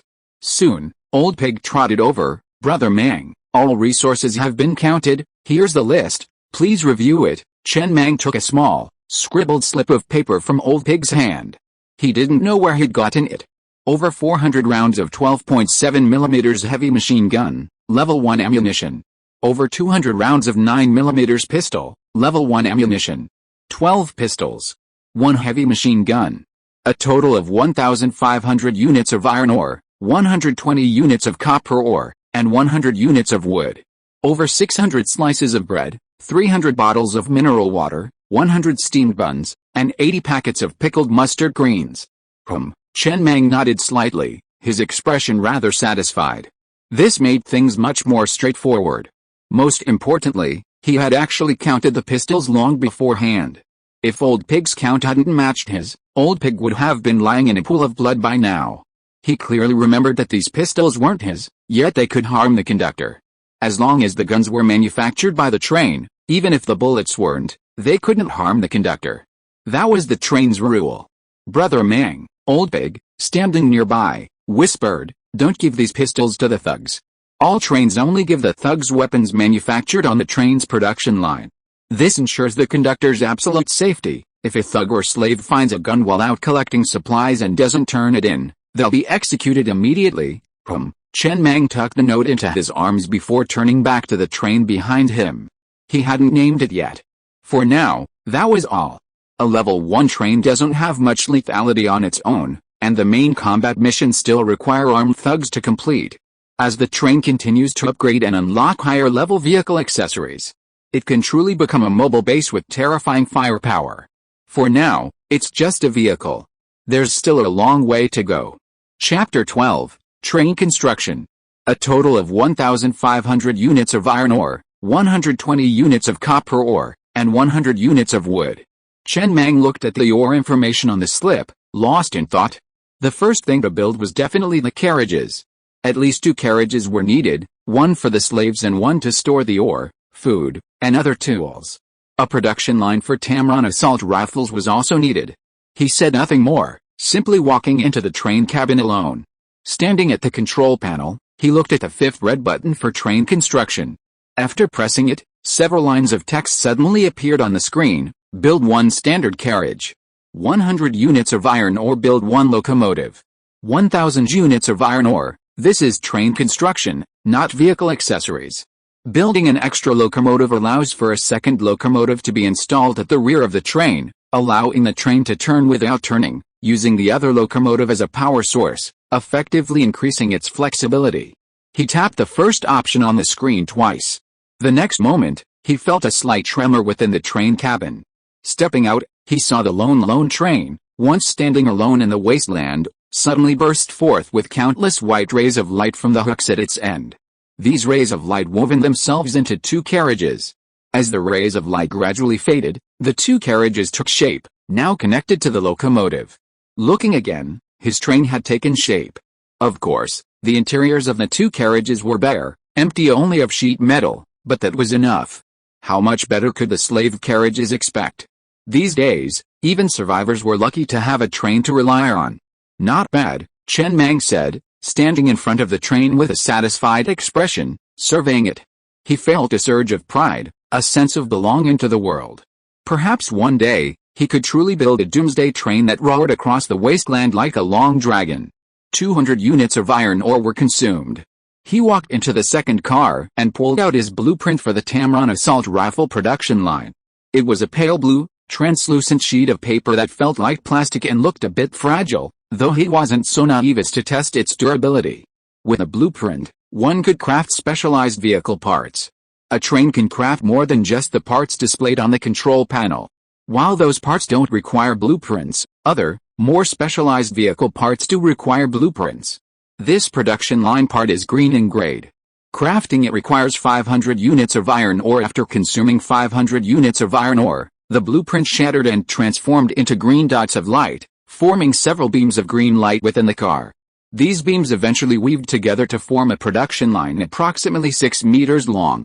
The overall shape resembled the security equipment at a subway station. Every 50 units of iron ore produced a Tamron assault rifle, remarkably similar in shape to an AK-47, chambered for a 5.56 mm bullet. Unfortunately, he currently didn't have ammunition of this caliber, nor a production line capable of producing it. Fortunately, each rifle produced automatically came with 3 fully loaded magazines, with a capacity of 30 rounds. This was sufficient for now. He would see if he could find a way to acquire a production line for this caliber later. It took 5 minutes to craft one Tamron assault rifle, and he made 12 at once. Spending another 600 units of iron ore. It's worth noting that the iron ore consumed for crafting anything on the train is automatically consumed as long as the ore is on board, eliminating the need to hold the ore in hand. Chen Mang then exited carriage number 2, hesitated for a moment in the wasteland, and then spent another 100 units of iron ore to build another ordinary carriage. There wasn't enough space. His production line, iron ore, and other items required a separate carriage, and the remaining supplies, such as bread and mineral water, would take up another carriage. This now included 3 carriages. Carriage 2 was tentatively designated as the warehouse car, housing production lines, ore, and other items. Carriage 3 was tentatively designated as the living quarters, and Carriage 4 was the slave car. And so, he only had 100 units of iron ore, practically transporting him back to the pre-liberation era. Everything required iron ore, and this wasn't enough. As for the 7 components required for the train upgrade, he hadn't crafted a single one. He had no extra iron ore at all. The train didn't even have an electrical system, and the dim lights inside weren't even as bright as the train just now. Once the doors of the slave car closed, it was completely dark. However, the electrical system and generator both consumed copper ore. After a moment's reflection, he decided they were essential. He then looked at the 120 units of copper ore he had seized and immediately spent 110 units to craft both. He placed the generator in warehouse car 2. It was quite large, occupying nearly 1/7 of the car's floor space. Chen Mang stood in carriage number 2, staring expressionlessly at the generator before him. Activating the generator required an energy stone. Given the train's current power consumption, a level 1 energy stone could provide approximately 300 days of continuous power. Energy stone? Such an unfamiliar name. He immediately ran back to the locomotive, stood at the control panel, opened the beginner's tutorial, and began exploring again. He soon discovered the source of energy stones. After the apocalypse, the once dominant energy sources, such as oil, lost their dominance, replaced by energy stones. When the train was upgraded to level 2, a new vehicle component crafting station could be built. Iron ore could be used at the crafting station to craft energy stones. But before that, there was virtually no other way to obtain energy stones. The train itself required energy stones as a source of energy, and when it was built, it came with a level 1 energy stone. To activate the generator, he had to dig out the energy stone from the locomotive and install it in the generator, but that was clearly impossible. He glanced at the beginner's instructions on the control panel again. There are currently 3 carriages, and none of them are armored. It is recommended to build train armor as soon as possible to ensure that the train can protect the passengers in the carriages to the greatest extent when attacked. The energy stone status is 100%. Based on the current weight of the train, it is estimated that it can travel at a maximum speed of 100 km per hour for up to 100 hours. As the weight of the train increases, The maximum speed will decrease and the energy stone consumption rate will increase. Please take in as many survivors as possible to obtain enough resources. These reminders will be displayed directly on the screen when no other buttons on the console are pressed. It is a bit like the novice guide in the game, which will guide the novice train conductor on what to do at the moment. Chapter 13: The Prototype of the Train Crew. Sigh, Chen Mang sighed, rubbing his temples before giving it another thought. He knew he should have armored the train sooner rather than later, which would have significantly improved safety. However, crafting the steel armor for the carriage would have cost him a full 1,000 units of iron ore. He didn't have that much iron ore at the moment. He had to hurry and mine more. He stepped out of the carriage, summoned a few slaves, and mounted the lone, intact heavy machine gun he had seized on the roof of warehouse number 2. After moving it to the top and selecting a suitable location, a panel suddenly popped up in front of him. Please name your train as soon as possible. Do you want to allow the 3-legged cat heavy machine gun accessory to be installed on the roof of carriage number 2 of your unnamed train? Confirm. Soon, the heavy machine gun was seamlessly attached to the roof of carriage number 2, seemingly a natural part. Only if the carriage was severed and discarded would the heavy machine gun fall, just as it had when he had seized it. He had over 400 rounds of heavy machine gun ammunition. For a heavy machine gun, this amount of ammunition couldn't sustain a full battle. It would mostly serve as a deterrent. But it was enough. At least the seemingly harmless train, now equipped with this device, looked a bit more dangerous. He then moved all the captured resources onto the train.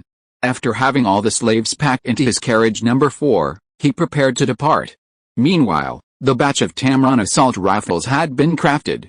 He summoned the 10 men he had chosen from among the slaves and appointed them to the positions of train patrol. He also gave each a Tamron assault rifle and 3 fully loaded magazines. Chen Mang scanned the 10 ragged thugs one by one, his brow furrowing slightly. By tomorrow morning, you will need to appoint a captain. You will decide who will be the captain. No casualties that would affect the operation are allowed. He then summoned Old Pig and appointed him deputy train conductor. At this point, the prototype of a train crew had taken shape. While everything was rudimentary, and even the thugs were dwarfs, everything began with a rough outline. Nothing in this world is perfect from the start. Everything begins with a simple prototype, and with development, it approaches perfection. Then he issued new rules. All slaves, daily glass of water and 2 slices of moldy bread. All thugs, daily 2 bottles of mineral water, 6 steamed buns, and a bag of pickled mustard. While he believed that artificially creating class differences to maintain his position was not a big problem in the apocalypse, he didn't think the slaves should be starved to death. How could they have the energy to mine? He had confiscated a large amount of food from the train, enough for now. Once the ore was mined and a food production line was established, there wouldn't be too much of a shortage. Then, all the slaves moved into Car 4, while Old Pig and the thugs stayed in Car 3. Car 3 wasn't very full of supplies yet, so there was still room for a few people. However, since chairs were not available, all the thugs sat on the floor. Old Pig, on the other hand, had his own soft bed. Of the 7 single beds seized, he kept 2, one for Old Pig in Car 3 and one for his own train compartment. He preferred to stay alone at the front of the train, where he could sleep more peacefully. After all, the steel door in the train compartment was relatively sturdy, difficult to break from the outside. The glass at the front of the train was also reinforced bulletproof glass, making it difficult to shatter quickly. He threw away the rest, unable to reinstall them. Then, boom, with the roar of the train engine, the pitch-black train finally ended its rest, its wheels rapidly rolling off into the distance. Its target was the iron mine they had come from. They were some distance away from the mine. During their escape, he had been in the slave car, unable to see the road outside or locate the mine.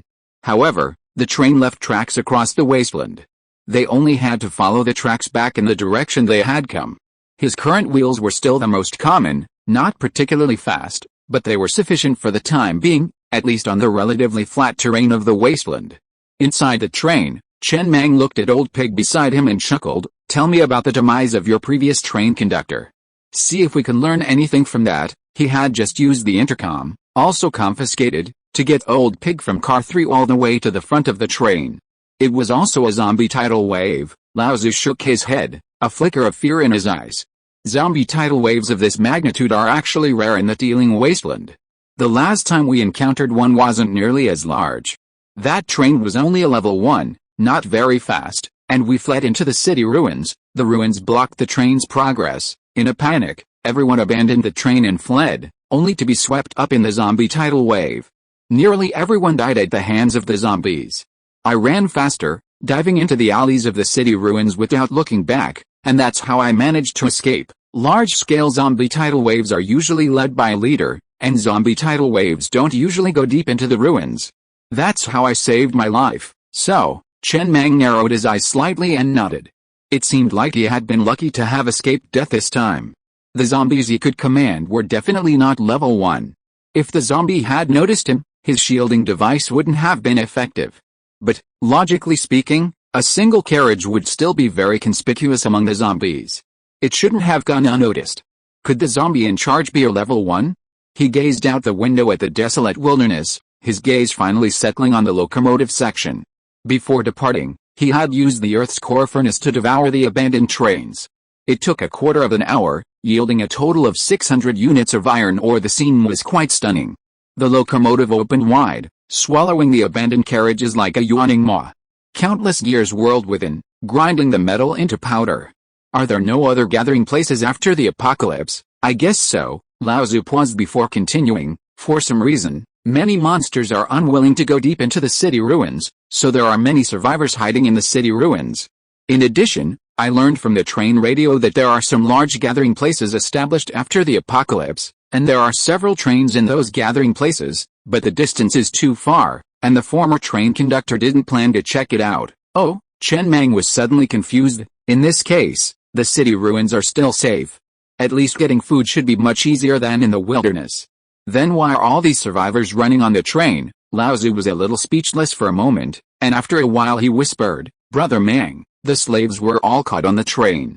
Who would voluntarily be a slave? Oh, Chen Mang nodded expressionlessly and said nothing more. It seems that in addition to maintaining order on the train, the thugs also have the task of catching slaves. As a train conductor, he still has a lot to learn.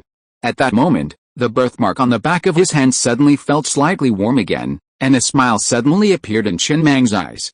This was the last novice train conductor mission completed. With that, his train panel was finally fully unlocked. He wondered what functions it would have, but he hoped it would allow him to obtain more resources. He was so short of resources. For example, obtaining 10,000 units of iron ore daily would be enough, and he was quite content. Chapter 14 My Doomsday Train can be upgraded infinitely. Congratulations on completing all the novice conductor missions and becoming a qualified conductor.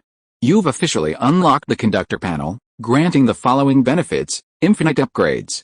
The vehicle parts on your train will have no level cap and can be upgraded endlessly. Gone. Chen Mang looked at the translucent panel in front of him with some confusion. It didn't sound very useful.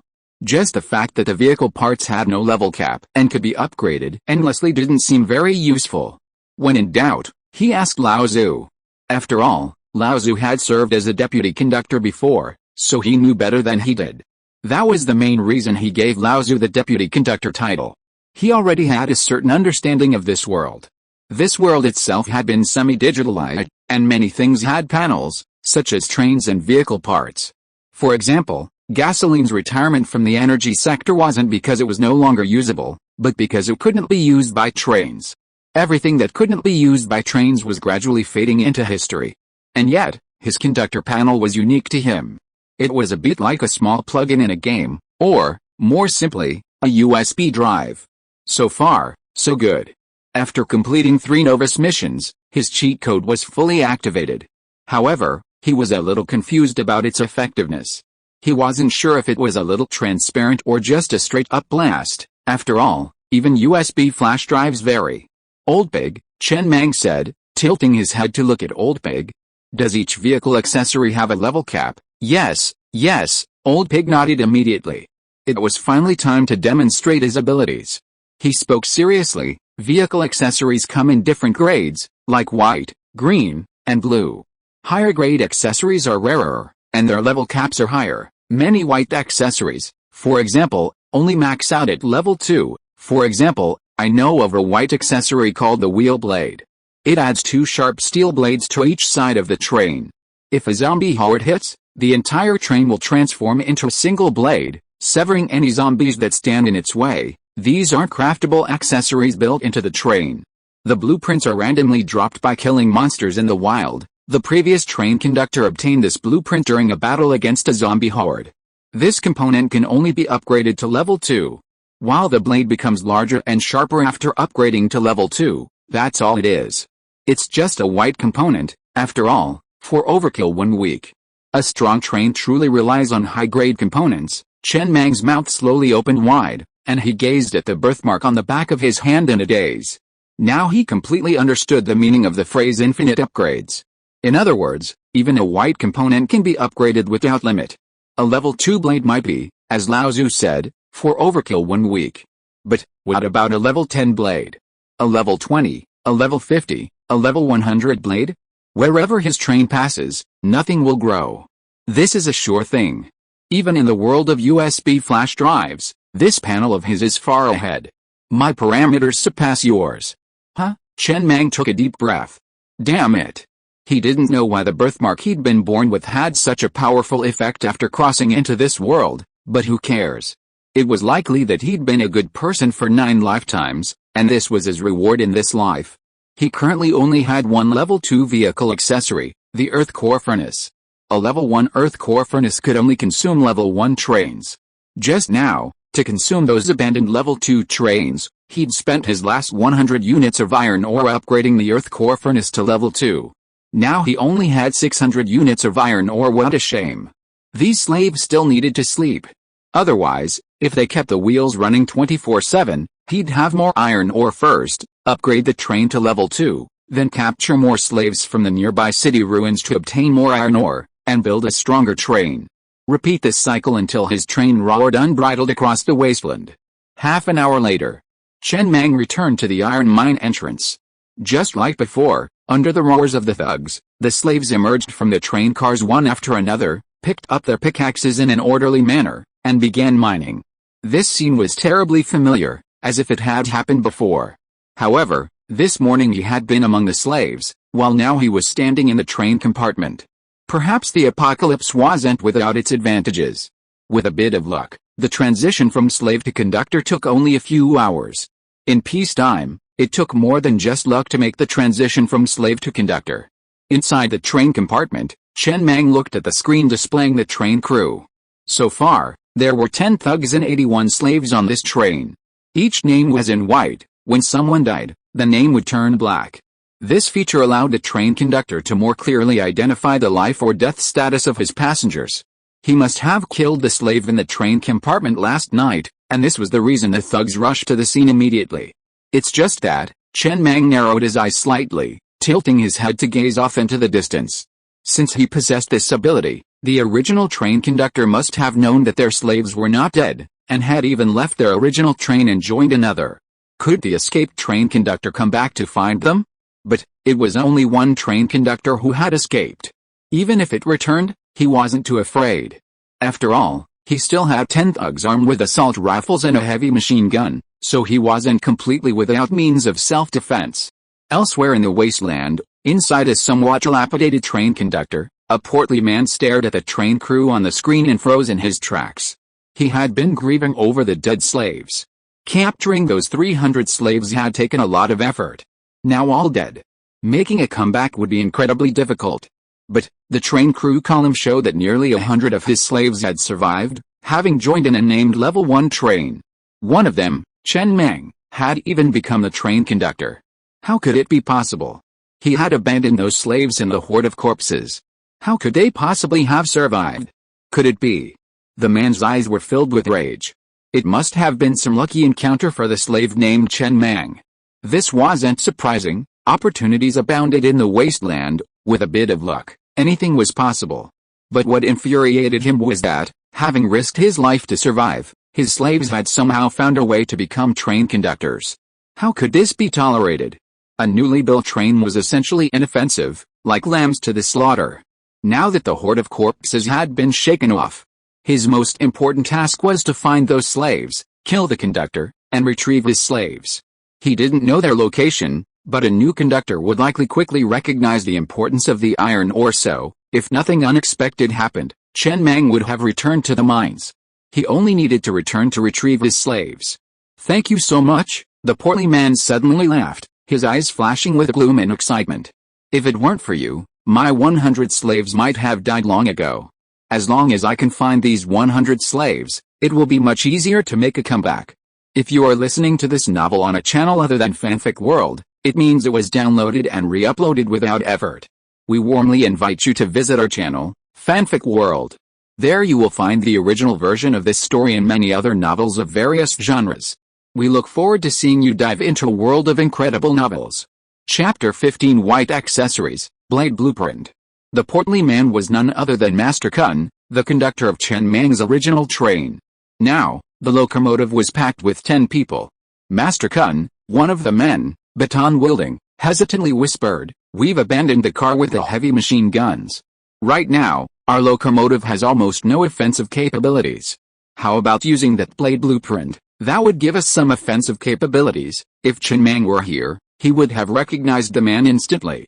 This was the man who had ordered the thugs to hide him with batons in the slave car. This man was one of Master Kun's trusted men. During his escape, Master Kun couldn't take all of his thugs with him, so he took his closest associates and a few of his most trusted men. Now, besides these 6 thugs, Master Kun, and the deputy conductor, the remaining 2 women were Master Kun's women. Though they were quite pretty, their faces bore the look of someone who had survived a catastrophe. Although he was a thug, he was a trusted confidant, and he had a good idea of what blueprints Kun possessed, information that ordinary thugs simply couldn't access. Kun glanced at the blueprint for the white-lathed blade accessory on the table nearby and shook his head. This accessory requires 500 units of iron ore. Although it's a white accessory, its crafting cost is higher than some green accessories. We only have a little over 200 units of iron ore in the car right now, which is not enough to craft it, but you don't need it. It's just a novice train. It doesn't even have the capacity to produce the most basic firearms production line. Whether it's vehicle external weapons or individual firearms, you need a level 2 train or above. A level 1 train doesn't have any offensive capabilities. We all have guns. Once we find them, we can easily capture them all. They're just a bunch of slaves. As long as we kill the leader, what's the risk? The middle-aged man who had made the suggestion didn't say anything else. He simply glanced down at his pistol and baton, a faint sense of unease lingering. Who is Chen Mang? He had never heard of this, but he had a strong feeling that this person was most likely the slave leader he had appointed from slave car number 7. A ruthless man, he had a deep impression of him. With just these few people and these few guns, could there really be safe? He didn't know how these people survived the zombie tide, but if they did, then picking up some guns and bullets from other abandoned cars wouldn't be a big problem. Why did Mr. Kun look so fearless? Wait a minute, the man suddenly reacted, his voice hoarse and trembling with excitement. "Master Kun, I know what you mean. Even if they picked up pistols and bullets, those guns were produced by our train and can't hurt you, Master Kun." Humph! Master Kun hugged the woman beside him into his arms, grinning with a very satisfied expression. "You figured it out now? It's not too late. Do you really think that Master Kun will rush over without thinking? There is no fool who can survive in the wilderness for a long time. Let's go. With this batch of slaves, making a comeback is a piece of cake. I just hope that Chen Mang will go to the mine and not be scared and run around in the wilderness, causing us to not be able to find him at all, and thus let this piece of fat meat be eaten by others." "That's true," the man nodded in agreement. "Normally speaking, it is good for a level 1 train to have 10 slaves. Many times even the train conductor himself has to go mining. A level 1 train with no means of attack and 100 slaves is indeed no different from wandering fat meat in the wilderness." On the wasteland, the sun was setting, approaching dusk. Next to the iron mine, a train sat peacefully parked nearby. Chen Mang sat inside the train, constantly researching various information and vehicle components. Each train had its own strengths. Some had high speed, others had powerful firepower, some had thick armor, and others were highly maneuverable. His goal was to be a versatile vehicle, and he was currently studying these components, along with the various information and rules in the tutorial. In the number 3 living car, Lao Tzu was sorting and storing minerals and daily necessities. The remaining 10 thugs, rifles in hand, stood patrolling the area. These 10 men had been slaves this morning, but this afternoon, they had become rifle-wielding thugs. The sudden change in status and treatment meant that, despite their pale complexions, they walked with a swagger, striving to appear different from the slaves. It was a bit like the rising middle class in peacetime, trying every possible means to show they were not of the same class as the common people. Once a person reaches a certain position, they strive to act like it. While it might seem a bit comical at first, over time, it becomes a true habit. Just then, Chen Mang suddenly noticed a locomotive hurtling towards him from the distance in the wilderness. He immediately stood up from his chair, picked up his binoculars, and peered through the glass into the distance. "It's really coming." Chen Mang's expression changed slightly. He immediately picked up the intercom and ordered all his men to board and prepare for battle. This locomotive was undoubtedly the same one he had been on. After all, trains rarely have only one locomotive. Even this one now had 3 carriages. The enemy's posture clearly indicated that they were planning to ram him at full speed. After all, it was a level 2 train, and its armor was undoubtedly thicker than his level 1 train. If they collided with it, his train would be shattered, if not completely torn apart, at least overturned. They had to get around behind the mine. As long as the enemy couldn't directly hit them, there was still a chance of victory. It was almost instantaneous. Chen Mang made a decisive move, immediately steering the train around the several-meter-high mound behind him, preparing to engage the enemy in a kin emperor circling the pillar. But after a few seconds, he noticed the enemy's speed steadily slowing. Chen Mang was slightly stunned, a bit incredulous. Why would the enemy slow down? Were they not planning to ram him directly? If not, what offensive methods could a locomotive have? It didn't seem to have any external offensive components. Wait? He suddenly realized with a strange expression, this Master Kun, didn't he think his train was newly built and therefore had no offensive methods? He wanted to capture them alive, without causing too many casualties, and take them back as slaves? At the same time, he wanted to keep his train intact so that they could directly connect their carriages to his own? Although it was a little hard to believe, the slowing locomotive made it clear that the enemy really had this in mind. In theory, for Master Kun, this was maximizing benefits. But of course, maximizing risks. After figuring this out, Chen Mang immediately called into the intercom, "Old Pig, find something to cover the heavy machine gun. Everyone, listen. I say fire, fire." Normally, a level 1 train doesn't have many offensive capabilities. After all, of the 13 craftable vehicle parts, none are offensive. The only defensive part, the steel armor for the carriage, requires a full 1,000 units of iron ore to craft. Normally, Master Kun's decision would be fine. But, in this world, many unusual things always happen. Let's call Chapter 16 the star. How greedy, Chen Mang muttered, standing inside the train compartment, gazing through his telescope at the gradually slowing locomotive. Damn you. There's a road to heaven, but you won't go. There's no door to hell, but you insist on coming. Since the other party was so arrogant, he was naturally happy about it. Any reduction in casualties was always a good thing. After all, in the apocalypse, every life was valuable, a scarce resource. And soon, tens of seconds later, the blood-stained locomotive had slowly come to a stop within a few dozen meters of him. Whoa! Chen Mang took a deep breath and immediately prepared to have Lao Zu fire a barrage of bullets from the heavy machine gun mounted on Car 2. He wasn't sure if it would penetrate the locomotive's armor, but just then, before he could give the order, he saw 8 men disembark from the locomotive. These 8 armed men were walking towards him as if they were strolling. The portly man in the lead, a scornful smile playing on his face, roared, "Where is Chen Mang? Get him out, good fellow." Chen Mang gazed at the group in a daze, feeling a little surreal for a moment. How could they be so arrogant? Or were they truly so confident? Perhaps wearing extremely protective body armor? But body armor wouldn't protect your head. If he had initially thought they were just being arrogant, now he thought they must be confident. After a moment's hesitation, he finally ordered into the intercom, "Everyone fire. Hold your heavy machine guns." The next moment, the side of car number 3 of the train, which had been lying across the mine, was completely opened. 10 men armed with fully automatic Tamron assault rifles stood at the edge of the car, aiming their guns at the group. Without hesitation, they pulled the trigger. Bang, bang, bang, the sharp crack of gunfire suddenly echoed across the wasteland. The distance was only 20 or 30 meters. For an automatic rifle, even a beginner would likely hit a target with a single round. He wouldn't even need to reload. With just one round, The 8 men approaching him were already lying in a pool of blood. Chen Mang stood inside the train, patiently waiting for dozens of seconds before giving his orders. Go ahead and shoot them, confirm their deaths. He didn't exit the train himself. If there was a trick, he might have been done for. He was solely responsible for commanding. As the 10-man squad, under his watchful eye, approached the 8 men, pointed their guns at their heads, and fired each one at them, the intercom relayed the definitive news of their utter death. Really? Chen Mang sighed softly. He only wanted to say he'd scared himself.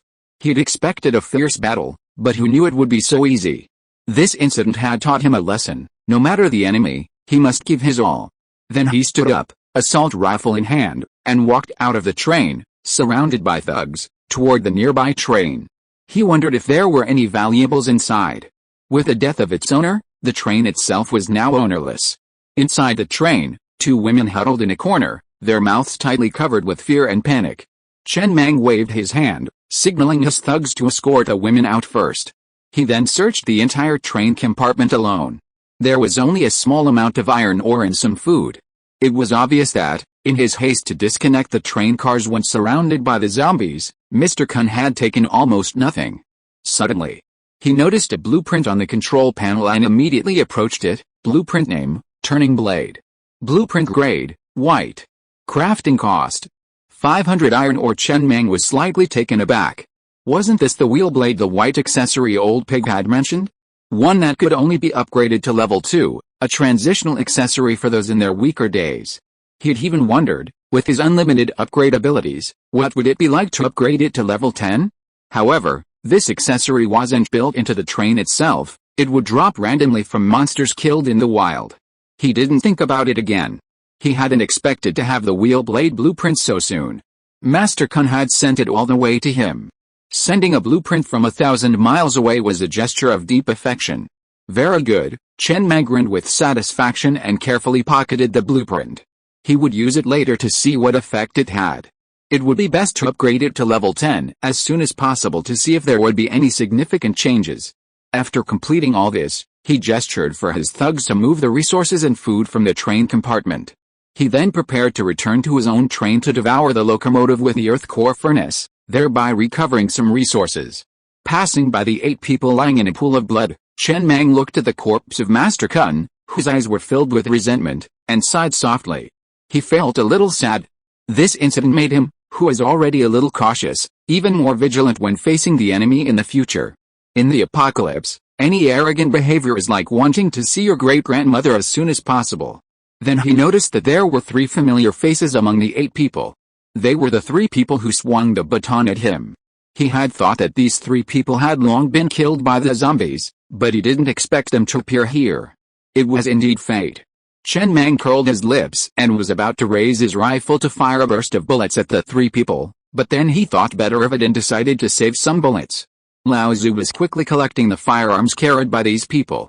Firearms made on other trains are contraband and should be kept out of the hands of thugs and slaves. Chen Mang said nothing, simply returning to his train compartment and steering the train ahead of the abandoned locomotive. After activating the Earth's core furnace, his locomotive opened its maw, revealing countless rapidly rotating gears, and devoured the entire abandoned locomotive. Iron ore unit plus 1,000. As expected of a level 2 locomotive, it gained more iron ore than he had from devouring so many carriages. The locomotive's armor looked thicker than his, presumably due to upgrades. If it had just collided at full speed, it would have been a real wreck. This encounter ended so hastily. Inside the train compartment, Chen Mang was contemplating 2 questions. The first was what to name his train. The second was what accessories he should craft, given his total of 1,600 iron ore units. After a moment's contemplation, he finally decided on a name for the train. Let's call it the Star. Chapter 17, Mining Makes You a Slave? Star, that's a good name. Sitting inside the train, Chen Mang silently repeated the name several times with a look of satisfaction. Star Train, it's quite impressive. Perhaps one day, he could even control it and fly it into space. By then, the star would be a powerful force even within the universe. He'd actually considered calling it Control Everything, but after some thought, he decided it wasn't up to par. Just then, there was a knock on the door outside the train. Chen Mang casually pressed a button on the control panel, and the train door quickly opened. It was none other than Old Pig. Brother Mang, Old Pig, as if he had something to hide, approached cautiously and said carefully, "I have some suggestions, but I'm not sure if I should share them." "Go ahead." Chen Mang sat in his chair, looking at Old Pig seriously. After all, Old Pig had been a deputy train conductor himself, so many of his suggestions were quite useful. That's right. After getting Chen Mang's permission, Lao Zu organized his words before carefully saying, "First of all, I have to admit that I have met several train conductors, but Brother Mang, you are the most magnanimous one I have ever met. I think we can go very far, and perhaps we can really build an absolutely safe train in the apocalypse, and if an organization wants to develop far enough, the first thing it needs is cohesion. Not just the train conductor and the deputy train conductor, but all the passengers on this train. When everyone's hearts are focused on the same goal, the organization will move forward like a carriage, moving forward quickly. If you, Brother Mang, are the only one working hard, it will be very tiring. In the apocalypse, trust is a very luxurious thing. For example, many train conductors are very worried that their deputies or thugs will betray them, or that there will be a slave riot, so they formulate many harsh rules.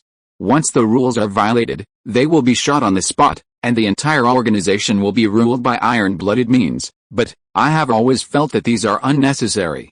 It is difficult to make someone completely loyal to someone, especially in an environment like the apocalypse. For example, Brother Mang, will you completely trust me, or completely trust those thugs? It's difficult to do. Your trust in them comes entirely from the fact that the weapons they have are all made from the train and cannot cause you any harm. Everyone knows this very well. You don't care about the casualties of those thugs. Knowing this, how can those thugs devote themselves wholeheartedly to the train? How dare they step forward in the face of some disparate battles? When passengers on a train are all separated by their stomachs, things like betrayal and riots are almost inevitable. I understand what you mean. Chen Mang frowned slightly. Just tell me your suggestions. Of course, Lao Zu hurriedly added again. As a qualified subordinate, he knew very well that what leaders hate most are those who only raise problems but do not propose solutions. That is purely looking for trouble.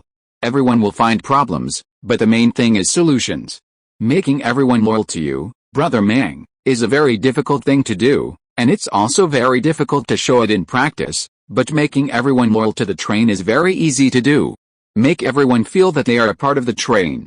That way, whether they go to fight or mine, they won't feel they are being exploited, but will have a sense of fighting for their own future. They will have a greater sense of identity and more motivation. The first step, transform the class gap. Many trains will deliberately mix sand into the fresh water for the slaves, thereby creating a class gap and giving the thugs a sense of superiority. When they are not mining, they will not feed the slaves enough, thereby reducing slave riots. I used to agree with this approach, but now, after being a slave for a while, I found that slaves don't have that many ideas. Most slave riots are because the train conductors kill people at will and don't feed them. We give them purified water to drink and eat a full meal every day. We need to create a gap with other trains. Let the slaves' meals be the same as the thugs' meals on other trains, and let the thugs' meals be the same as the train conductors' meals on other trains. Let them feel superior to the slaves on other trains, so that they can form a sense of identity with the train. The second step, change the name. Thugs and slaves are the unified terms used on almost all trains, but these terms are inherently insulting and can easily create an antagonistic relationship between the train and the slaves.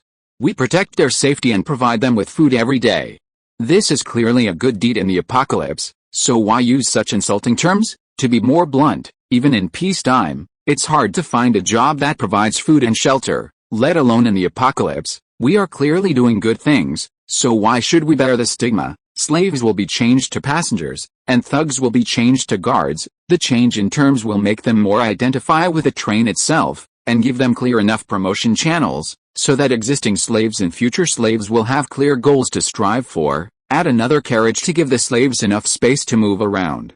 It only takes 100 units of iron ore to build an ordinary freight carriage. The third step, value recognition. Brother Mang, you may have noticed that after the victory just now, the 10 thugs were actually very excited. They already had a sense of identification with the train, but they all acted weakly because they knew that Brother Mang didn't care about them. But if you, Mang, are willing to channel this sentiment, and I promote it to them on a daily basis, soon, Everyone will have a strong sense of identification with the train. Lao Tzu spoke a lot in one breath, his lips even turning slightly pale, and his whole expression was slightly excited as he danced with joy. Mang, think about it, when everyone is united in their efforts, those slaves will be more efficient in mining, the thugs will also work harder in dangerous battles, and in the future, we won't even have to capture slaves. As long as we spread our reputation, a large number of survivors will come to us. Of course, the premise of all this is that we need sufficient food resources. In the apocalypse, food is still relatively scarce, so these are just ideas for now, but if you think this is feasible, Mang, we can take other steps first. When every slave and thug has a deep sense of identification with the train, the chances of betrayal and riots will be greatly reduced. Chen Mang narrowed his eyes slightly, sizing up Old Pig. He had to admit, Old Pig had some ideas. He looked like an ordinary bald man, but he had quite a few. Although it was a bit crude, it seemed only he could give this plan a try. Old Pig was right about one thing: why call them slaves? Mining was considered slavery, wasn't it? Did they work in peacetime? Most importantly, this plan might be difficult to implement on other trains, as it required sufficient food, a crucial element. But this was the easiest to achieve on his train, moldy bread production line, a white-grade component, capable of producing 100 moldy bread slices. At level 1, this component could only produce moldy bread slices. But what if it were level 10? Wouldn't it produce delicious stuffed bread? A survivor of the apocalypse, eating that kind of food every day, would hardly even consider rioting and fleeing. Food wasn't a problem for him. If that was the case, then this plan was completely feasible. A moment later, Chen Mang looked at the 10 thugs patrolling outside the train and chuckled. Old Pig, I'll leave this to you. I think it's feasible. Don't worry about the food, I'll take care of it, but there's no need to rush. Full implementation will have to wait until it's developed. By the way, the train has a name, it's called the Star. Before that, he needed to use the blueprint for the wheel blade. In the apocalypse, organizational cohesion is just a side dish. The main course must be the train's strength. Without sufficient offensive and defensive power, a train with strong cohesion will be useless. He first needed to see what changes the level 3 wheel blade had. Chapter 18, Level 0 Authority detected. The vehicle accessories can continue to be upgraded. Old Pig arrived with trepidation and returned with excitement. Inside the train compartment, Chen Mang watched Old Pig's departing figure, shook his head with a slight resignation, and then smiled. He naturally understood why Old Pig was so happy. On the one hand, he truly hoped for the train's continued success and a safe haven in this perilous apocalypse. Secondly, only by considering this aspect could Old Pig maximize his potential. It was also Old Pig's selfish desire. After all, if he completely disregarded these considerations and simply spent his days enjoying the battle, then his existence would be meaningless. Even the earliest members would see their status decline over time. He understood this perfectly. Everyone has selfish desires. If someone were completely devoid of them, they'd likely be preoccupied with world-destroying musings. Now alone in the train compartment, he picked up the pen and notebook on the table and began to write and draw. If you can use the cart to hit someone, don't waste bullets. This was his summary of today's battle. Yes. He felt a little regretful. Those people had already gotten off the train, so why had he wasted all that bullets? Wouldn't he have just steered the train and rammed them? However, if they dispersed and fled back to their own train, dealing with them would indeed be much more difficult. Thinking of it that way, it didn't seem so bad. He then pulled the blueprint for the white vehicle accessory, the blade, from his pocket. With a thud, the 500 units of iron ore in warehouse carriage number 2 slowly turned to powder and melted into the car. And then, he felt the entire train tremble slightly. He immediately left the train compartment, stood on the wasteland, and gazed at the train that belonged to him. Hey, Chen Mang, standing on the wasteland, couldn't help but grin at the scene before him. A steel blade had emerged from the locomotive of the Star, including both sides of its 3 carriages. It was positioned about a meter above the ground. Just enough to cut a zombie in half. The blade completely encased the entire car, about 10 centimeters thick. The tip was uncut, not very sharp. Even rubbing it vigorously with his hand did it draw blood. It was so thick. Even so, once the train is moving, this wheel blade is more than capable of severing any carbon-based organism in half. The wheel blade is approximately 30 centimeters wide, which also covers its attack range. Accessory name, wheel blade. Accessory grade, white. Accessory level, level 1. Accessory effect, steel blades are mounted on both sides of the train car, dealing damage to enemies approaching during travel. Retractable. Upgrade requirement. 100 units of iron ore. This, Chen Mang was slightly taken aback. He had originally planned to examine the accessory panel and upgrade it later. After all, crafting it required 500 units of iron ore, and upgrading would surely require even more, something he didn't have at the moment. Unexpectedly, upgrading to level 2 only required 100 units of iron ore, so what was there to hesitate about? Upgrade. With another upgrade, the white vehicle accessory, the wheel blade, had reached level 2. The steel blade seemed a bit thinner, its edge more pronounced, but its width had increased by a full 10 centimeters, now reaching 40 centimeters. During the journey, any creature within 40 centimeters of the vehicle will be slain by the blade. The panel remained largely unchanged, save for a single line of small text. This vehicle accessory capped at level 2 and could not be upgraded further. I don't believe it. Chen Mang shook his head, his expression slightly anticipating as he whispered again, upgrade. However, nothing changed, as if it truly could not be upgraded. Chen Mang glanced down at the birthmark on the back of his hand, placed his right hand on the birthmark on his left, and said again in a deep voice, upgrade. The next moment, level 0 permission detected, indicating that this vehicle accessory could be upgraded. This upgrade consumes 200 units of iron ore. Then the blade began to change again before his eyes, becoming thinner again, while its width increased by another 10 centimeters, bringing it to a full 50 centimeters. Not bad. Chen Mang couldn't help but smile. This upgrade was primarily intended to test the effects of the unlimited upgrade plugin, and it certainly looked quite good. Although he didn't understand why the panel indicated level 0 permission, it didn't matter. As Lao Tzu had said, the white blade was a transitional accessory for beginners. Even at the maximum upgrade, its effectiveness might not be as good as some green-grade offensive vehicle accessories. Even at level 3, it wouldn't be much stronger than level 1. But it has no upper limit. Each upgrade of this accessory makes the blade thinner and wider. As long as he has enough iron ore, he can easily have a lathe blade up to 10 meters wide. Like wings, hanging on the sides of the train, with a kick of the accelerator, he can take off at the slightest bump. The unlimited upgrade limit means that if he has enough iron ore, he can even strengthen the lathe blade to be as thin as a cicada's wing, or even completely invisible, killing without a trace. Wherever he passes, nothing grows. No way, he needs more iron ore. Only then can he complete his grand plan. Chen Mang looked away from the lathe blade and glanced at his train operator panel. He only had 700 units of iron ore left and couldn't bear to upgrade it again. It wouldn't have much effect at level 10, it wouldn't make a significant difference.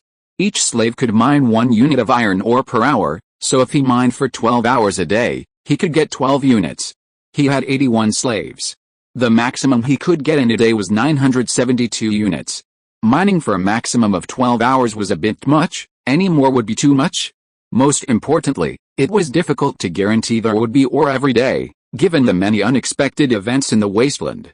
He only knew of this one mine and had no means of discovering other mines. Most importantly, his train only had 1 energy stone at the start, and 1 energy stone could only keep the train running at full speed for 100 hours. The train had to be upgraded to level 2 and a crafting table built before energy stones could be produced. This meant that if he didn't upgrade the train to level 2 within those 100 hours, his train would be completely stranded. He had just done a quick calculation. Ignoring everything else and crafting only the necessary vehicle components, plus the iron ore required for the upgrade, he'd need approximately 7,100 units of iron ore, 110 units of copper ore, and 100 units of wood. Honestly, these conditions were quite high, especially with a time limit. He didn't even know where to mine copper and timber. This was a bit of a shattering start for a rookie conductor. And I wondered how other rookie conductors managed to get through this period. Chapter 19. If the train is strong enough, there's no point in escaping. He had already built a generator and circuit system, the 7 essential vehicle parts needed to upgrade the train, but they hadn't been used yet. He didn't have any extra energy stones.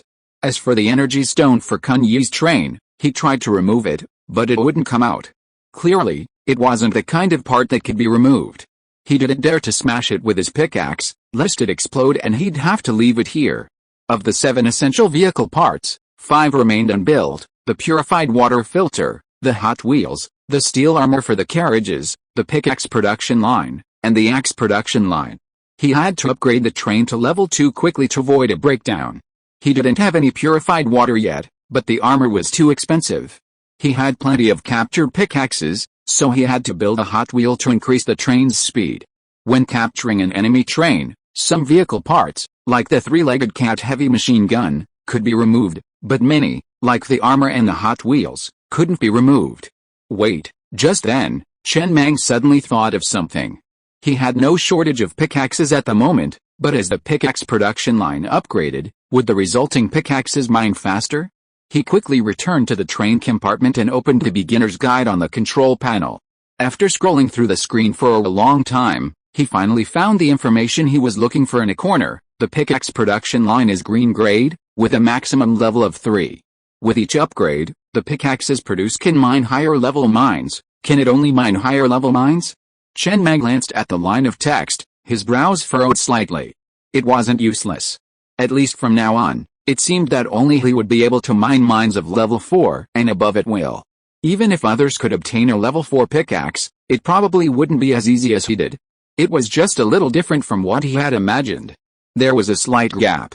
He wondered if level 4 iron ore could replace level 1 iron ore soon. He found the information he was looking for in the beginner's guide again. 10 units of level 1 iron ore equals 1 unit of level 2 iron ore. 10 units of level 2 iron ore equals 1 unit of level 3 iron ore. 10 units of level 3 iron ore equals 1 unit of level 4 iron ore. On the crafting table, 10 units of level 1 iron ore can be synthesized into 1 unit of level 2 iron ore, or 1 unit of level 2 iron ore can be decomposed into 10 units of level 1 iron ore. This time, Chen Mang smiled with satisfaction.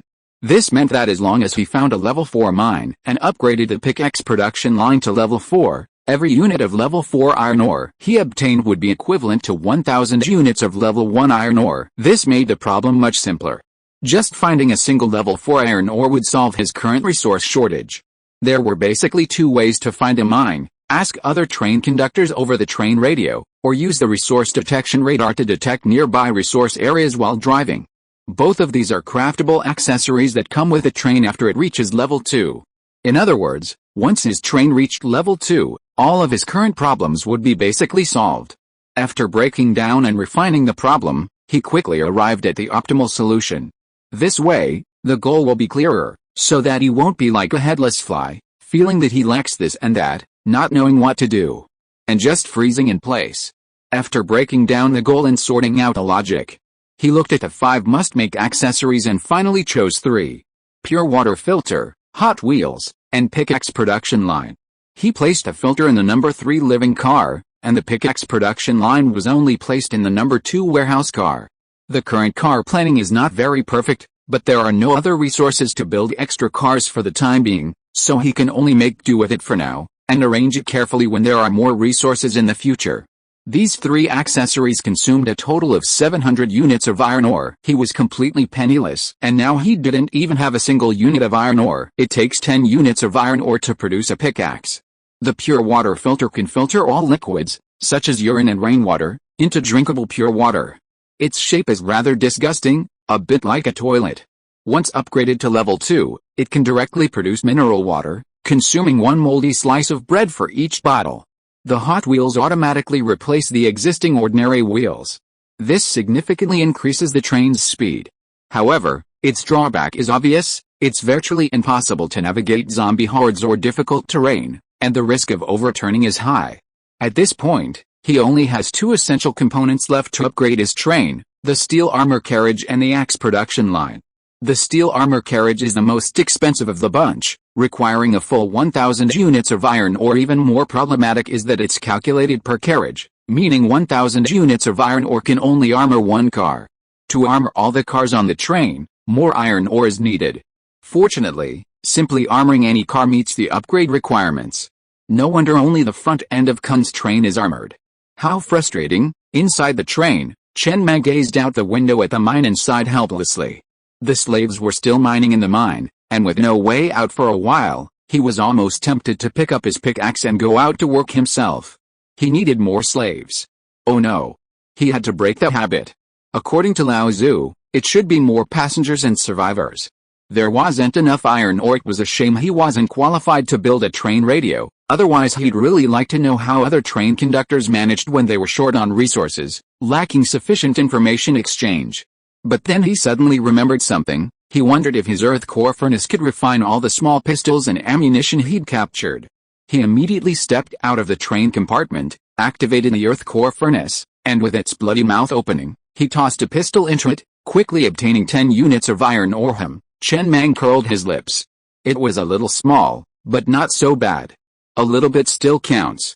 Then he threw in all the captured pistols and over 200 rounds of pistol ammunition, instantly obtaining a total of 250 units of iron ore. He kept the GLS pistol he had obtained at the beginning, along with the 30 or so rounds of ammunition. Although he no longer had any use for it, as he had more useful assault rifles, it was still the first straw he had gained since entering this world, so it was nice to keep it as a souvenir. He had to build his own safety train as soon as possible. Otherwise, if he encountered another encircling zombie horde, he would probably have to detach all the cars and flee. If the train was strong enough, there would be no point in escaping. He could just destroy them all, and maybe there would be some goodies. Chapter 20. Brother Bao, are we still running? Meanwhile, outside the train, 3 of the 10 patrolling thugs gathered in a corner, whispering and discussing something. Master Mang had asked them to choose their own leader. The leader had already been chosen, a burly fellow with a scarred face and a formidable appearance. They were all acquaintances, having previously worked as thugs on a particular train.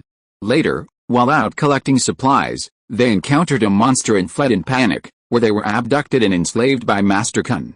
This time, after being chosen by Master Mang to become his thugs, and surrounded by his 2 former subordinates, he naturally became the leader of the other thugs.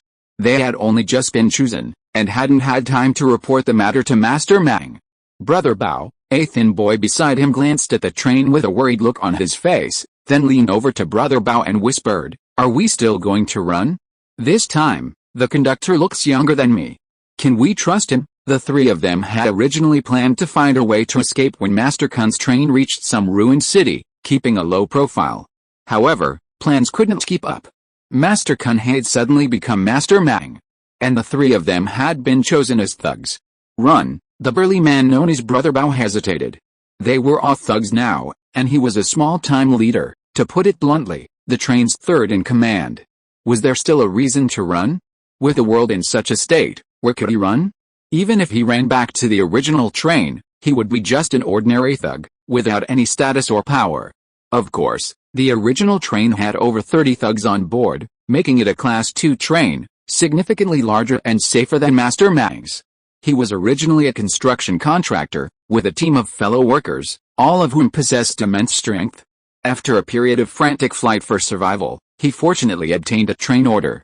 He now had a large team of over 30 men under his command, and he harbored ambitions to build a completely safe train. However, even before his initial energy stones ran out, he personally attempted to build the train, yet he still failed to secure the 7,100 units of iron ore required to upgrade the train to level 2 and create a crafting station. Ultimately, the train ran aground in the wasteland, becoming scrap metal. The search for a mine in the vast wasteland consumed him immensely. He later learned that many people didn't activate the train order immediately after receiving it. Instead, they gathered a team first, then found a remote iron mine, activated the train, built the pickaxe production line, and rapidly mined, upgrading the train to level 2 as quickly as possible. Alternatively, they might accumulate iron ore and timber through trades and robberies, or perhaps someone on the train absconded with the resources and struck out on their own. Later, he gained experience and obtained another train command. This time, he reached level 2, but was nearly wiped out in a zombie wave. In the end, only 3 of his group escaped. From then on, he completely abandoned his dream of becoming a train conductor. Not everyone is cut out for it. For people like them, the best fate was to follow a powerful enough train conductor as a thug. They followed several other train conductors, but in the end, they were either absorbed or destroyed. Brother Bao's face was troubled, and he remained silent for a long time. Deep in thought. He had initially planned to escape on Master Kun's train because the slave treatment was too low. They certainly didn't want to be slaves, but there was no hope of advancement. He had no way of contacting the train conductor or the assistant conductor. As for saying this to the thugs, it was simply because he felt he hadn't received enough beatings. But now, he had become the leader of the thugs on Master Mang's train. To put it bluntly, this was the highest position he had ever held. Even if he escaped, he would only continue to hide in the ruins of the city or become a thug again. His current situation would be no better. What's more, despite his young age, Mang Yi acted decisively and prudently. From the very beginning, in slave car number 7, when Mang Yi suddenly attacked and killed someone, he had seen that this man was reasonable. What seemed like a mere straw man at the time was actually just the beginning. Furthermore, he was ambitious enough to occupy the best seat in the car, even as a slave. In fact, if Mang Yi hadn't occupied that straw mat in the beginning, the subsequent events would never have happened. Furthermore, Brother Bao glanced down at the Tamron assault rifle in his hand. This thing wasn't something a level 1 train could produce. He had briefly been a train conductor and had a good idea of what a level 1 train could produce. This wasn't something he had stolen from Master Kun's train, otherwise he wouldn't have been able to harm Master Kun. Mang Yi had his own opportunities. In the wilderness, a good train conductor must meet one of 3 conditions. 1. Ability. Anyone can become a train conductor with luck, but that doesn't guarantee competence. He'd encountered many conductors with no sense of the bigger picture, some even unwilling to enslave women, treating them as their harem. This led to extremely slow resource acquisition and ultimately self-destruction. Second, there's luck. Even without any ability, with enough luck, someone can pick up high-quality vehicle component blueprints while walking around. Even a mindless idiot can enjoy a period of ease. Third, there's means. Without sufficient means, a complete lack of management skills, or even the inability to notice they've been sidelined, it's only a matter of time before their subordinates rebel or flee with the resources. Possessing any one of these qualities is enough, and Mang Yi seems to possess all 3. His ability is self-evident, and his luck is evident in the assault rifle in his hand and the massive, gear-filled maw on the locomotive, a vehicle component he couldn't identify, but certainly of high quality. As for means, he knew from the slave car's initial performance that with such a figure in control, it would be difficult for his subordinates to rebel, and they wouldn't dare to. The first sign of trouble would be extinguished. After careful analysis, Bao Jie thought for a long time, took a deep breath, and looked up at his 2 long-time workers. Seeing the look in their eyes, he was slightly stunned, then couldn't help but curse with laughter. Damn, what you 2 say is completely different from what you mean. Although the 2 men verbally asked him if he wanted to run, their eyes clearly showed that he didn't want to run. It was obvious that they also thought following Bao Jie was a good idea. He, the thin, dark boy who spoke at the beginning, hugged the assault rifle in his arms awkwardly. Brother Bao, look. This is a fully automatic rifle. In the past, we only had small pistols. When we went out to collect supplies and slaves, we had to run away when we encountered a little danger. Now with this thing, we don't have to be afraid at all when we encounter 10 or 8 zombies. Okay, at the end of the world, what do you want from this thing? Isn't it just to feel a little safe and live a better life? With this thing in hand, the sense of security is rising. But don't worry, Brother Bao, we both listen to you. As long as you say run, we will definitely run with you. Chapter 21 The First Supermodel Effect. Huh? Brother Bao took another deep breath with a serious expression, and then he said seriously, since everyone agrees, then don't run away, just follow Master Mang with peace of mind. With Master Mang's means and opportunities, maybe he can become a level 3 train in the future. What's more, there are nearly 100 slaves here. You all know that with 100 slaves at the beginning, how fast will you get resources? You can get nearly 1,000 units of iron ore every day, and the resources will never be used up. But in the future, listen to me, and say less of these kinds of things. No one likes their subordinates to form small groups. I will definitely protect you too, but you two should think twice before speaking. Don't get too close to me on weekdays, so as not to be mistaken for thinking that you two only listen to me and don't listen to anyone else, especially when Master Mang gives you two a task. Don't look back at me, understand? Bao Jie was a bit irritated when he mentioned this. The reason he was so excluded on the previous train was because when the three of them first joined, the deputy conductor assigned a mission to this Haiwa. Haiwa was the thin, dark boy. Haiwa had stood there motionless, simply looking back at him, as if waiting for his permission. At that moment, his heart skipped a beat, and he knew it was over. Sure enough, although the deputy conductor didn't say anything, all the most dangerous missions fell on him without exception. If it weren't for his ability to save his life, the grass on his grave would be 3 meters high. If he didn't know Hiwa didn't mean it, he would have wanted to kill Hiwa. Wasn't this just to provoke him? I understand. Hiwa lowered his head in shame and muttered, I didn't think too much about it at the time. I was just in an unfamiliar environment and was a little hesitant to act rashly. I thought I'd ask Brother Bao to keep an eye on it for me. I definitely won't do that this time, now that he had made a decision. Brother Bao took his patrols even more seriously. After all, he wasn't just working for Master Mang, he was also working for himself. If he neglected his duties, as he realized when the zombies formed a siege, it wouldn't just be Master Mang who would perish, but himself as well. In the wilderness, the entire train was a community of shared interests. Any negligence on the part of one person could plunge the entire train into danger. He was also pondering a question. After all, he had only just been promoted and hadn't yet reported this to Master Mang. Now that he had decided to join Master Mang seriously, how could he earn his trust? He tilted his head thoughtfully, glancing at a thug not far away who glared at him with discontent. This thug had just lost the competition for the leadership position and now looked very dissatisfied. What if he could incite this person to rebellion and then strangle him immediately? Could he then step over him and ascend to the throne? He quickly shook his head and dismissed the idea. It was too dangerous. If anything went wrong, he would perish with him. He sighed softly, then turned to look at the train behind him. He hoped that Mang Yi could upgrade to a level 2 train soon. After all, a level 1 train lacked any offensive components, and the sense of security it offered was still too weak. Even though he had decided to follow Mang Yi, this level 1 train still made him feel a little uneasy. The only offensive vehicle components currently available were the heavy machine gun and the chariot blade. He knew the chariot blade, he had obtained this white component before and upgraded it to level 2, but it wasn't very useful, only capable of dealing with small zombie hordes. At this thought, Brother Bao was suddenly startled. He didn't know if it was an illusion, but why did the chariot blade on this train feel thinner and wider than the one on his previous train? He quickly shook his head and didn't think much about it. He must have remembered it wrongly. After all, he had crafted the white chariot blade at the beginning of the apocalypse, and his memory was already fuzzy.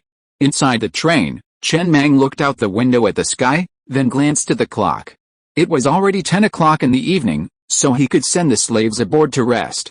A night's rest before resuming mining tomorrow morning.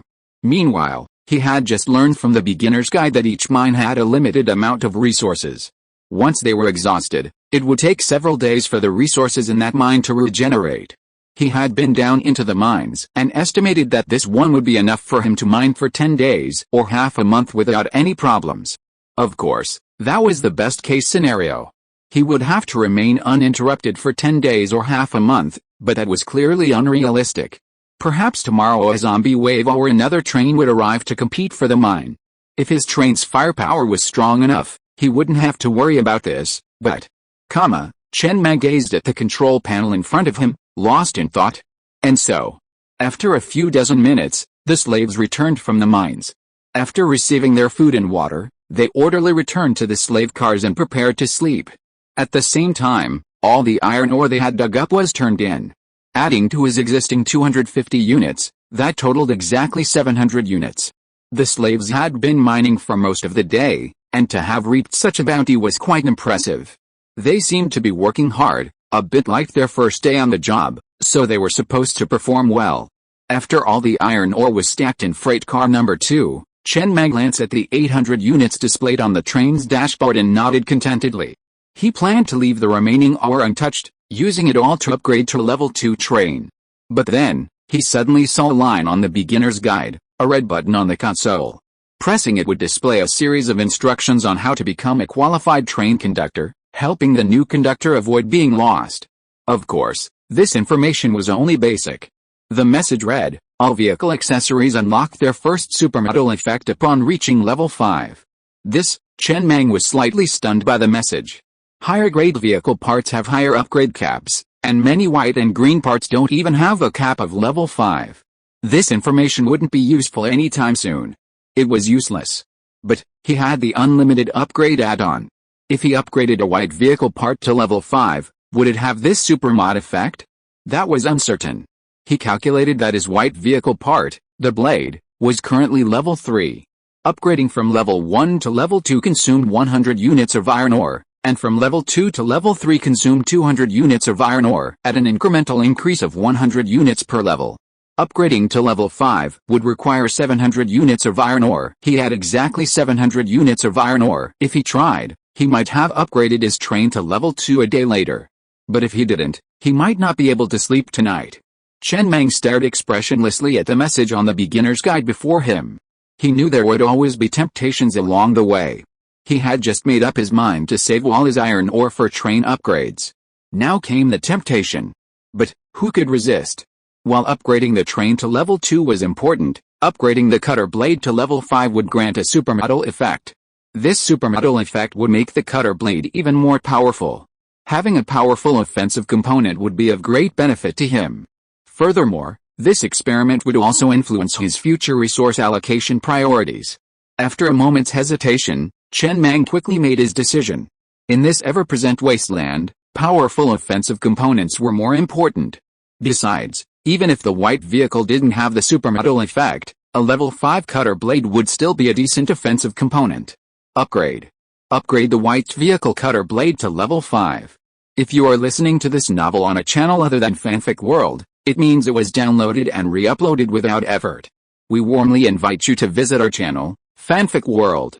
There you will find the original version of this story and many other novels of various genres.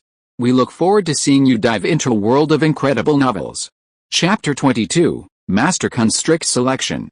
The next moment, the 700 units of iron ore stored in cargo car number 2 instantly turned to powder and merged into the car's interior. Chen Mang immediately exited the train compartment and looked at the blades on either side of the car. At first glance, the most obvious change was that the blades were thinner and the blade surface wider, increasing from 50 centimeters to 70 centimeters, significantly increasing the attack range. Furthermore, 2 lines of small text appeared on the white vehicle accessory blade panel. Level 5 Super Model Effect, the blades can now rotate at high speeds. PS When this accessory reaches level 10, a second Super Model Effect is granted high speed. Chen Mang glanced at the small text, his first Super Model Effect, and nodded thoughtfully. At the same time, he sensed a new button on the control panel in the train compartment deep in his mind. He subconsciously pressed it, and the blades on either side of the Star Train carriage suddenly began to spin rapidly around the car. A distinct sound of braking through the air could be heard. Wow! Chen Mang stared at the scene in a daze, then couldn't help but grin. The circular blades were whirling around the sides of the train at high speed. Even when the train wasn't moving, the damage from this accessory was immense. Once it was moving, the damage would be even more devastating. If the wheels and other components were upgraded to ensure it could navigate harsh environments without the risk of tipping or jamming, then even the most numerous zombies would be as easy as chopping melons and vegetables. There would be no need to worry about a zombie horde. Those 700 units of iron ore had paid off, they were working wonders. After figuring it out, Chen Mang stopped the blades and retracted them into the train compartment. He had no idea where the wide blades were going, but who cares? Very good. After completing all this, Chen Mang returned to his train compartment, contentedly, and prepared for sleep. The steel door of his train room can only be opened with his consent. Theoretically speaking, living in the train room is absolutely safe. Of course, if the danger is that which can directly destroy the entire train, then living in the train room does not make much sense. In the wilderness, Biozi, who was about to go to the deputy train conductor to report, looked at this scene, and remained silent for a long time with an expressionless face before retracting his gaze. If before, he still thought that his memory might be distorted. But now he can be sure of one thing. That is, this turning blade of Mang Yi is definitely not the same thing as the turning blade he made before. At least the blade of his turning blade is not so thin, the blade surface is not so wide, and it can't fucking spin. The power of the turning blade has increased by more than 1 level. Just then, Haiwa suddenly trotted over from the side, panting and said hurriedly, "Brother Bao, today is the first time that this group of slaves has been taken over by Master Mang to go to the mine to dig. Many procedures are not perfect, and there is no specific statistics on how much ore each person has dug, 4 or 5 slaves reported that 2 women did not mind the whole time, and just stayed aside to chat. As a result, they received the same food as them, and they felt a little dissatisfied. Those 2 women were Master Kun's original women. They hid in the front of the train at first, and then after the battle, they were taken downstairs to dig mines. Then these 2 women jumped out and said that they wanted to be Master Mang's women. They told me that they wanted to see Master Mang and asked me not to delay, otherwise when they become the train conductor's wives in the future, we will have a hard time. How to deal with it, Brother Bao? This Brother Bao frowned slightly, and did not dare to delay immediately. Bring those 2 women here, and go find the deputy train conductor together. He knew these 2 women were indeed quite pretty and had good figures, which were rare in the apocalypse. To put it bluntly, there was a good chance they could become the conductor's wives. If they weren't handled properly, they could be in for a real rude awakening. After all, they were carefully selected by Master Kun. Their qualifications were excellent in every way. Inside living car number 3, Lao Zu, who was busy organizing various processes, glanced at Brother Bao who came to report, then noticed the 2 women with arrogance in their eyes. He was slightly startled, but he didn't dare to delay. He led a few people along the interior of the car, reaching the junction of freight car number 2 and the locomotive. Lao Zu knocked on the train door and whispered, "Brother Mang, there's something I need you to take care of." The next moment, clang. The steel door swung open. Chen Mang, preparing to sleep, opened the steel door and looked at the group standing before him. He glanced at each one and asked, "What's up?" "This is Baozi." Old Pig first offered Baozi the position of the leader he had chosen from among the 10 thugs. "Hello, Master Mang." Baozi stood perfectly straight, his face serious yet respectful as he shouted. "Yes," Chen Mang nodded, looking Baozi up and down, and smiled. "He has quite a bit of ki and blood. To have that kind of ki and blood in Doomsday, it seems he's been eating well. He wasn't much of a slave before. Keep working hard." "What are those 2 women doing?" Old Pig glanced at Baozi, who immediately understood and stepped forward, explaining the whole story in concise language. After hearing the whole story, Chen Mang's face darkened. He looked grimly at the 2 women standing behind Lao Zu. "You mean these 2 slaves didn't dig any ore this afternoon?" "As slaves, they don't dig, they just eat my food. Am I doing charity? Time is money." In other words, he had lost more than a dozen units of iron ore. Master Mang, seeing that Chen Mang seemed a little angry, one of the more plump women immediately put on a charming smile full of worldly flavor on her face, came up and grabbed the corner of Chen Mang's clothes, and whispered coquettishly, "There are differences between men and women, Master Mang. Mining is of course something that should be done by men. Look at our little hands, so delicate. How can we go mining? It will cause blisters, and everyone is good at different things. Not everyone is good at mining. Even if we go mining, the output will be far less than those men, but we are very good at other things." The woman's fingers slowly slid across Chen Mang's chest, her eyes full of spring water, and her words were full of hints. She whispered in a soft voice, "We 2 sisters have a hard time, Master Mang. Master Kun used to feel sorry for us." Chen Mang, who was about to lose his temper, suddenly became thoughtful after hearing this, and tilted his head to look at Lao Zu. "That does make sense. Even in an ant colony, there are worker ants and queen ants. Everyone really needs to do their job. You still have to do what you are good at to be more efficient." Chapter 23. He needs some spiritual food. "I'll do this." Chen Mang pondered for a moment, then ordered, "Take these 2 women downstairs and give them a quick wash. Don't use too much water. Then, tomorrow morning, tell all the slaves that whoever mines the most tomorrow will get to choose one of these 2 women to spend the night with. Whoever comes in second will choose the other, and we still have several women among our slaves. Tomorrow, carefully count their mining output. If their efficiency is far lower than the others, they won't be allowed to mine anymore and can join the logistics team." "Understood." Lao Zu nodded seriously, pulled out a small notebook from his pocket, and wrote down Chen Mang's orders. Then, the 2 women were led away by several thugs. Chen Mang didn't talk much with the new thug leader, just a few brief words. After learning his name, he let Lao Zu and Baozi leave. His first impression of Baozi was that he was full of energy, muscular, and looked quite strong. After the 2 left, Chen Mang lay down on his bed in the train compartment and sighed softly. He really wanted a cigarette before bed. He needed some spiritual nourishment. But he couldn't find a single cigarette on Kun Yi's locomotive. This guy didn't smoke. Once the train reached level 2, he'd have to go to the city ruins and see if he could find some cigarettes. As for satisfying his sexual needs with women, he could wait until he found cigarettes. After all, without cigarettes, sex was completely uninteresting. Sex without that crucial element was no fun. He drifted off to sleep. This was his 4th day in this world, and he slept more soundly than the previous 3. He dreamed many dreams. There were scenes of him, commanding a train with high spirits, roaring recklessly across the wasteland. There were scenes of the train being swarmed by zombies, with everyone perishing. There were scenes of his subordinates betraying him, leaving him all alone. There were even scenes of him commanding a train soaring thousands of miles into the sky. Swish, swish, swish. In his daze, Chen Mang was awakened by a sudden noise and opened his eyes. He saw the sound of raindrops hitting the window outside the train, making a patter. It's raining. The thought flashed through his mind, and he rolled over onto the soft bed, drifting back to sleep. His sleep seemed to deepen. For some reason, rainy days always seemed perfect for sleep. But then, he suddenly heard something inopportune, like an animal growling. The next moment, Chen Mang jolted awake, his sleep completely gone. He leaped from his bed, standing at the train control panel and looking around. In the pitch-black rain, he could vaguely see a pack of wolf-like creatures surrounding the train, growling and growling continuously. Though they hadn't attacked, they were already trapped. Damn it, his face paled, and he immediately sat down at the control panel. His mind merged with the train. As the locomotive's engine roared, the pressure on his back intensified. The train began to move forward in the dark rain.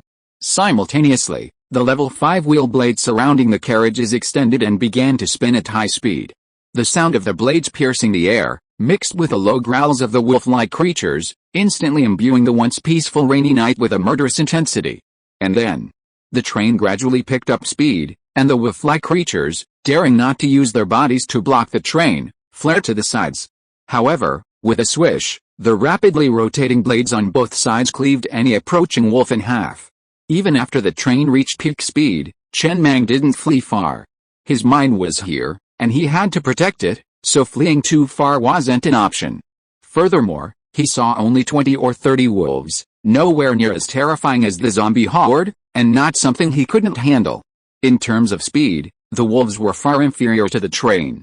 Though more agile, Chen Mang's repeated rhyming of the train soon slew the last wolf in the rainy night. With the danger averted, Chen Mang slowly stopped the train, left the train compartment, and walked into the rainy night. He came to a wolf's corpse, looking down expressionlessly. At this moment, Lao Zhu, Bai Ozi, and a group of thugs rushed down from the number 3 living car, weapons in hand, surrounding Chen Mang and keeping watch. Master Mang, Chen Mang remained silent, looking down at the wolf corpse at his feet. He had seen this kind of monster in the beginner's guide. It was a zombie wolf, typically a level 1 monster, that primarily roamed the wilderness feeding on carrion, such as zombies, humans, and other monsters. They weren't particularly aggressive. While they lived in groups, they weren't as rampaging as a zombie horde, and their numbers never exceeded 100. Even if he hadn't been awakened, these wolves couldn't penetrate the train's armor, making it difficult for them to tear through the metal. However, this incident had given him a wake-up call. The train urgently needed radar and other vehicle components. While they couldn't do that right now, they would need someone to keep watch at night. This time, it wasn't dangerous, but what if there was a zombie horde next time? Trapped in the middle of the zombie horde, even starting the train was a question. The rotation of the blades depended on the energy stones in the locomotive. While the energy consumption wasn't high, it couldn't keep the train moving constantly. As time passed, they would surely be trapped and killed by the zombie horde. Bai Ozi, Chen Mang stood in the dark rainy night, tilted his head to look at Bai Ozi beside him and whispered, "Arrange a few people to keep watch tonight. Next time we encounter this kind of thing, you and I may both die here." "Yes, this kind of thing won't happen again," Bai Ozi said in a low and hoarse voice with some shame. He actually arranged for people to keep watch, but the other thugs were a little disobedient to him, so he could only arrange for his own Haiwa to keep watch, but who knew that the damn thing actually fell asleep? He really couldn't say this. If he did, Haiwa's life might be in danger, and he would have to take the blame. Although Master Mang didn't give any orders at the beginning, this kind of thing was something he, the leader of the thugs, should have arranged himself. Just then, Lao Zhu stepped forward, squatted in the rain, picked up a piece of broken wolf meat, picked it up and smelled it, then his brows suddenly frowned and he said uneasily, "Brother Mang, something is not right. Normally speaking, this kind of zombie wolf is a monster that is easier to bully in the wasteland. They usually don't go too deep into the wasteland. They basically wander in the ruins of the city, looking for some carrion to eat, unless they are some seriously injured or seriously ill elderly zombie wolves. They will be driven deep into the wasteland by the wolf pack. But these zombie wolves are all very healthy and strong zombie wolves. Logically speaking, they shouldn't appear in this location, unless more terrifying monsters have appeared in the ruins of the nearest city nearby, forcing them to migrate. But if that's the case, the survivors of this city will be in danger. Perhaps many survivors around the city have already begun to flee, but the wasteland on a rainy night can only be a grave for them. These survivors usually hide deep in the ruins of the city and are difficult to find. There may be a train going to pick up these survivors by now. Chapter 24. Now, everyone, go down to the mine. If we go now, we might be able to catch some survivors escaping the ruins of the city. No. Chen Mang stood in the pitch-black rain, gazing out at the pitch-black wasteland in the distance. He shook his head. Let's not get involved in this mess. Let's rest tonight. Bye Ozzy, leave someone on guard. We'll get up early and start mining. I don't want any trouble to happen before the train reaches level 2. Only when the train reaches level 2 is it considered qualified to roam the wasteland. Before that, the train is only in its infancy. Not only does it have almost no offensive components, but many key components, such as high beams, are missing. Currently, not a single light on the train is working. The generator and electrical system are complete, but there are no extra energy stones. Without high beams, driving at high speed in the pitch-black rain is extremely dangerous, like doing parkour with your eyes closed. Just now, when he controlled the train with a wheel blade to kill the zombie wolves, he tried to control the train's speed. Even so, he was still a little nervous. He could only lock onto his target by the faint moonlight, which was very dangerous. Just then, a faint DJ music suddenly erupted in the distance, its decibel level rapidly rising. At the same time, in the pitch-black rainy night, a long train could be vaguely seen, guided by two beams of light, speeding towards their location. Everyone aboard, prepare for battle. Chen Mang's expression changed slightly, and he immediately ran towards the front of the train. All his thugs immediately returned to their positions, ready for battle. The tarpaulins covering the heavy machine guns overhead were removed, and the blades on both sides of the train began to rotate rapidly. But he had just prepared to start the train when the train, blasting the deafening DJ music, had already reached them. It showed no intention of slowing down, nor did it rush towards them. Instead, it brushed past them, speeding off into the distance. As it passed them, the train blew its whistle 3 times. Chen Mang's expression was somewhat grim as he looked at the train, which gradually receded into the rainy night until its back was no longer visible. It seemed as if it had no ill intentions, or perhaps it was anxious to reach the ruins of the city. But, as they passed, he saw that the train had 13 carriages, each with the same armor as Kun Yi's locomotive, clearly green-grade vehicle accessory steel armor. This armor alone required a full 13,000 units of iron ore. Furthermore, each carriage had 2 heavy machine guns atop it, and atop the locomotive were 2 incredibly powerful-looking cannons, their calibers as thick as a grown man's forearm. This was the most powerful train he had ever seen. Far more powerful than Kun Yi's train, its firepower clearly on a different level, making it even more difficult for him to match it. Furthermore, the other train had already manufactured its high beams, speakers, and other essential accessories. Perhaps only a train like this could so brazenly wander the wasteland, blasting DJ sets at full volume. His already anxious mood intensified after seeing this scene. He had to obtain as much iron ore as possible. He also wanted to build a train like this. He also wanted to be like that train, roaring forward across the wasteland with impunity and arrogance. That's how it was. Despite some minor incidents, the rest of the night passed peacefully. At dawn, all the slaves were driven off the slave cars. After each of them received a portion of food, Chen Mang stood on top of the train, looking down at the ragged slaves below. Lao Zu and his thugs stood in front of the slaves with guns in hand, their faces icy.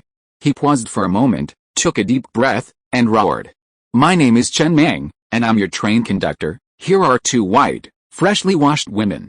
They used to be Master Kun's women. Master Kun was your former train conductor.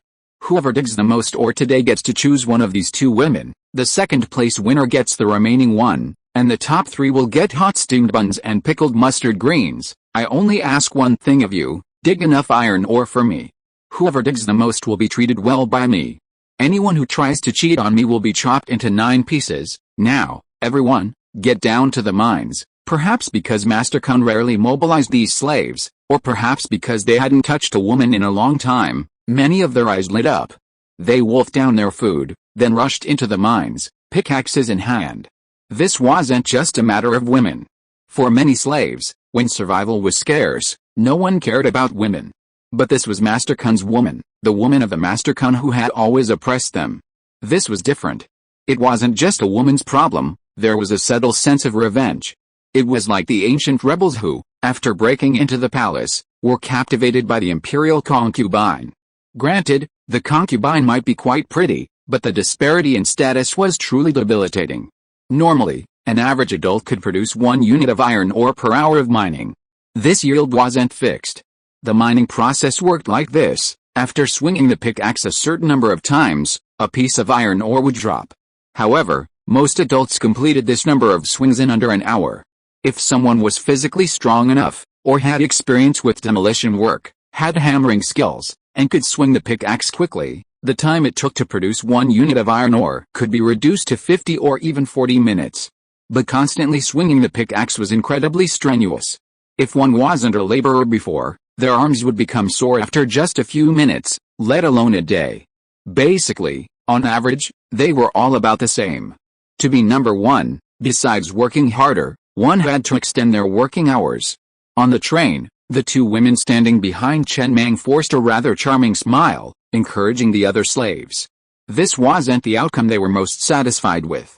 They wanted to become the conductor's wives, but many things were beyond human control. All they could do now was to perform their duties to the best of their ability, lest they lose their value. On the train, losing value was practically the same as losing their lives. It wasn't bad for now, at least they were only serving one man, which was better than mining. If they were forced to work 10 hours a day mining, they wouldn't be able to handle it. They wouldn't be used to it. After all, they were used to the easy life of being the conductor's wife. Standing on the roof of the train, Chen Mang rubbed his throat, looking at the slaves sprinting towards the mine and the thugs below, thinking to himself. He wondered if there would be mechanized mining equipment in the future. Human efficiency was still a bit low. The train was running low on moldy bread. The moldy bread production line required 100 slices of moldy bread. He couldn't use up all the slices, he had to build the moldy bread production line later. He was simply curious. He had seized Mr. Kun's resources, and therefore possessed these slices of bread, allowing him to build the moldy bread production line. So, where would other people get their bread slices from? Could even slices collected from the ruins of the city serve as consumables? He didn't dwell on it. Instead, he immediately went to living carriage number 3 and, using 100 slices of bread, built a moldy bread production line, a white-grade vehicle accessory. It was about 3 meters long and 1 meter wide, not a very large production line. Thus, his star train had acquired another essential accessory. The accessories panel appeared before him. Chapter 25 Built-in Fire Control System. Accessory name, Moldy Bread Production Line. Accessory grade, white. Accessory level, level 1.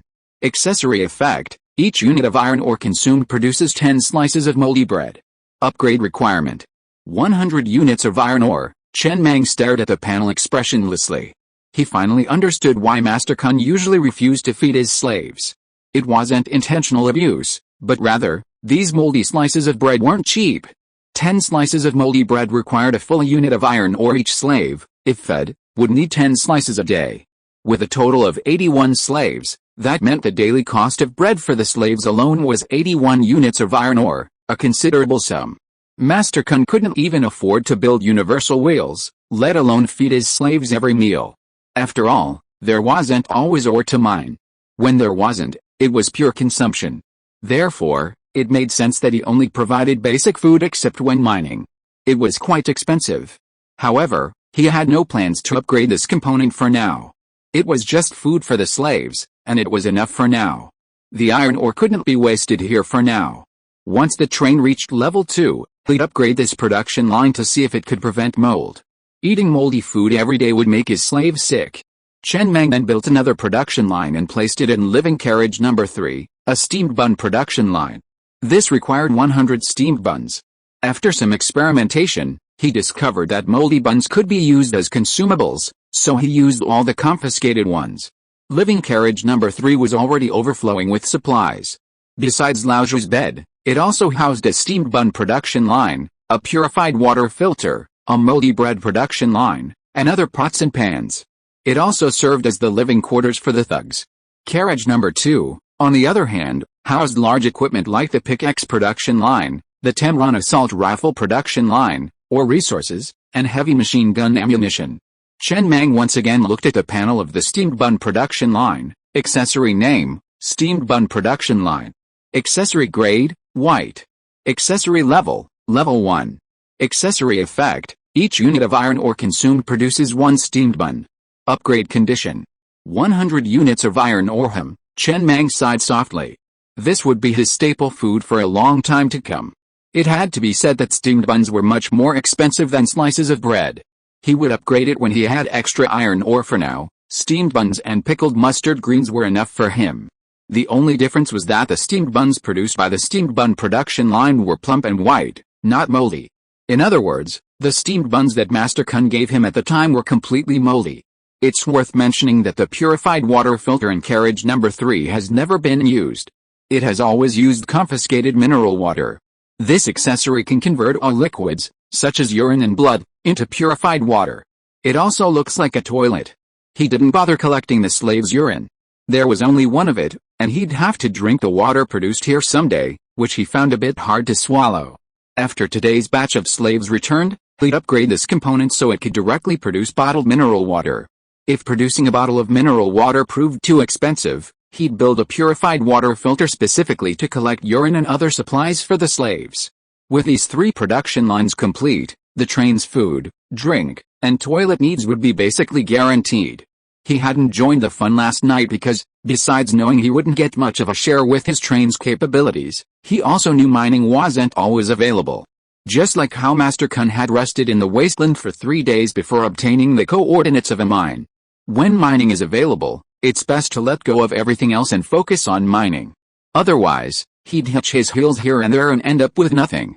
While Chen Mang was planning the train's future inside the train, Old Pig was also in carriage 3, planning all the daily routines, things that seemed insignificant but were actually very important.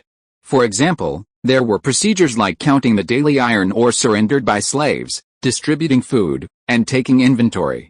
As for Baozi, he brought Taiwan and another of his veteran men, and with a sullen expression, he went to the thug who had refused his orders the previous night. He had arranged for the other thugs to stand guard, but no one obeyed, leading to a mishap and leaving a bad impression on Mang Yi. He had clearly become the leader of the thugs, but some still disobeyed him. Therefore, today, he needed to thoroughly establish his authority, or at least avoid being unable to command anyone. And the way to establish authority was simple. Baozi found a man who had been clearly sarcastic the previous night and, without a word, punched him.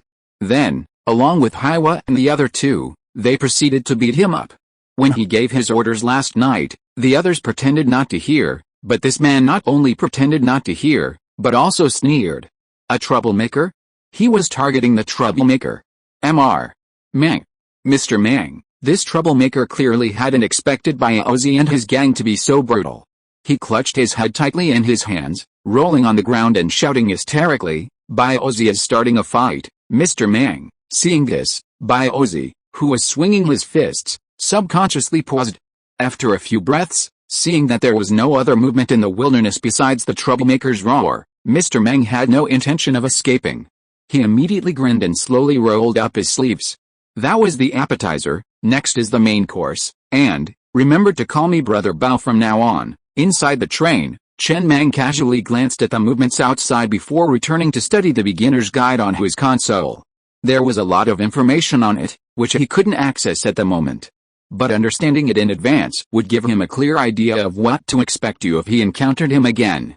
However, most of the information was geared towards beginners, and there was very little information on level 2 trains, or even level 3 trains and above.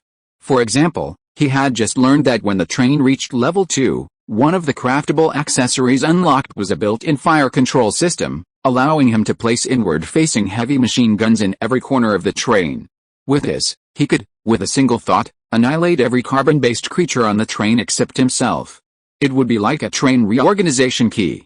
Simply replacing the thugs and slaves, including the assistant train conductor, would further strengthen the conductor's absolute control over the train. This would also serve as a last resort in the event the train was severely damaged and unable to move forward, or if the enemy had already broken into the train. The more he learned, the more he realized how extravagant it was for Master Kun to have 300 slaves. With Master Kun's strength, he simply didn't deserve 300 slaves. 300 slaves would produce approximately 3,000 units of iron ore per day. If he could guarantee daily mining, he could have a fully equipped level 2 train in a month at most. However, when he seized the remaining resources from Kun Yi, he realized that Kun Yi's family assets were really pitiful. He didn't know where all the iron ore was wasted. There were no high-level parts on the train. It couldn't be that he hadn't found a mine yet. P.S. Please support my new book with some monthly tickets. It's really important. Love you guys. End of this chapter. Thank you so much for reading until the end. Don't forget to give it a like. Looking for more exclusive content and immediate access? Subscribe to our Patreon. Remember, every like, subscription or donation encourages us to continue. Thank you all. See you in the next video.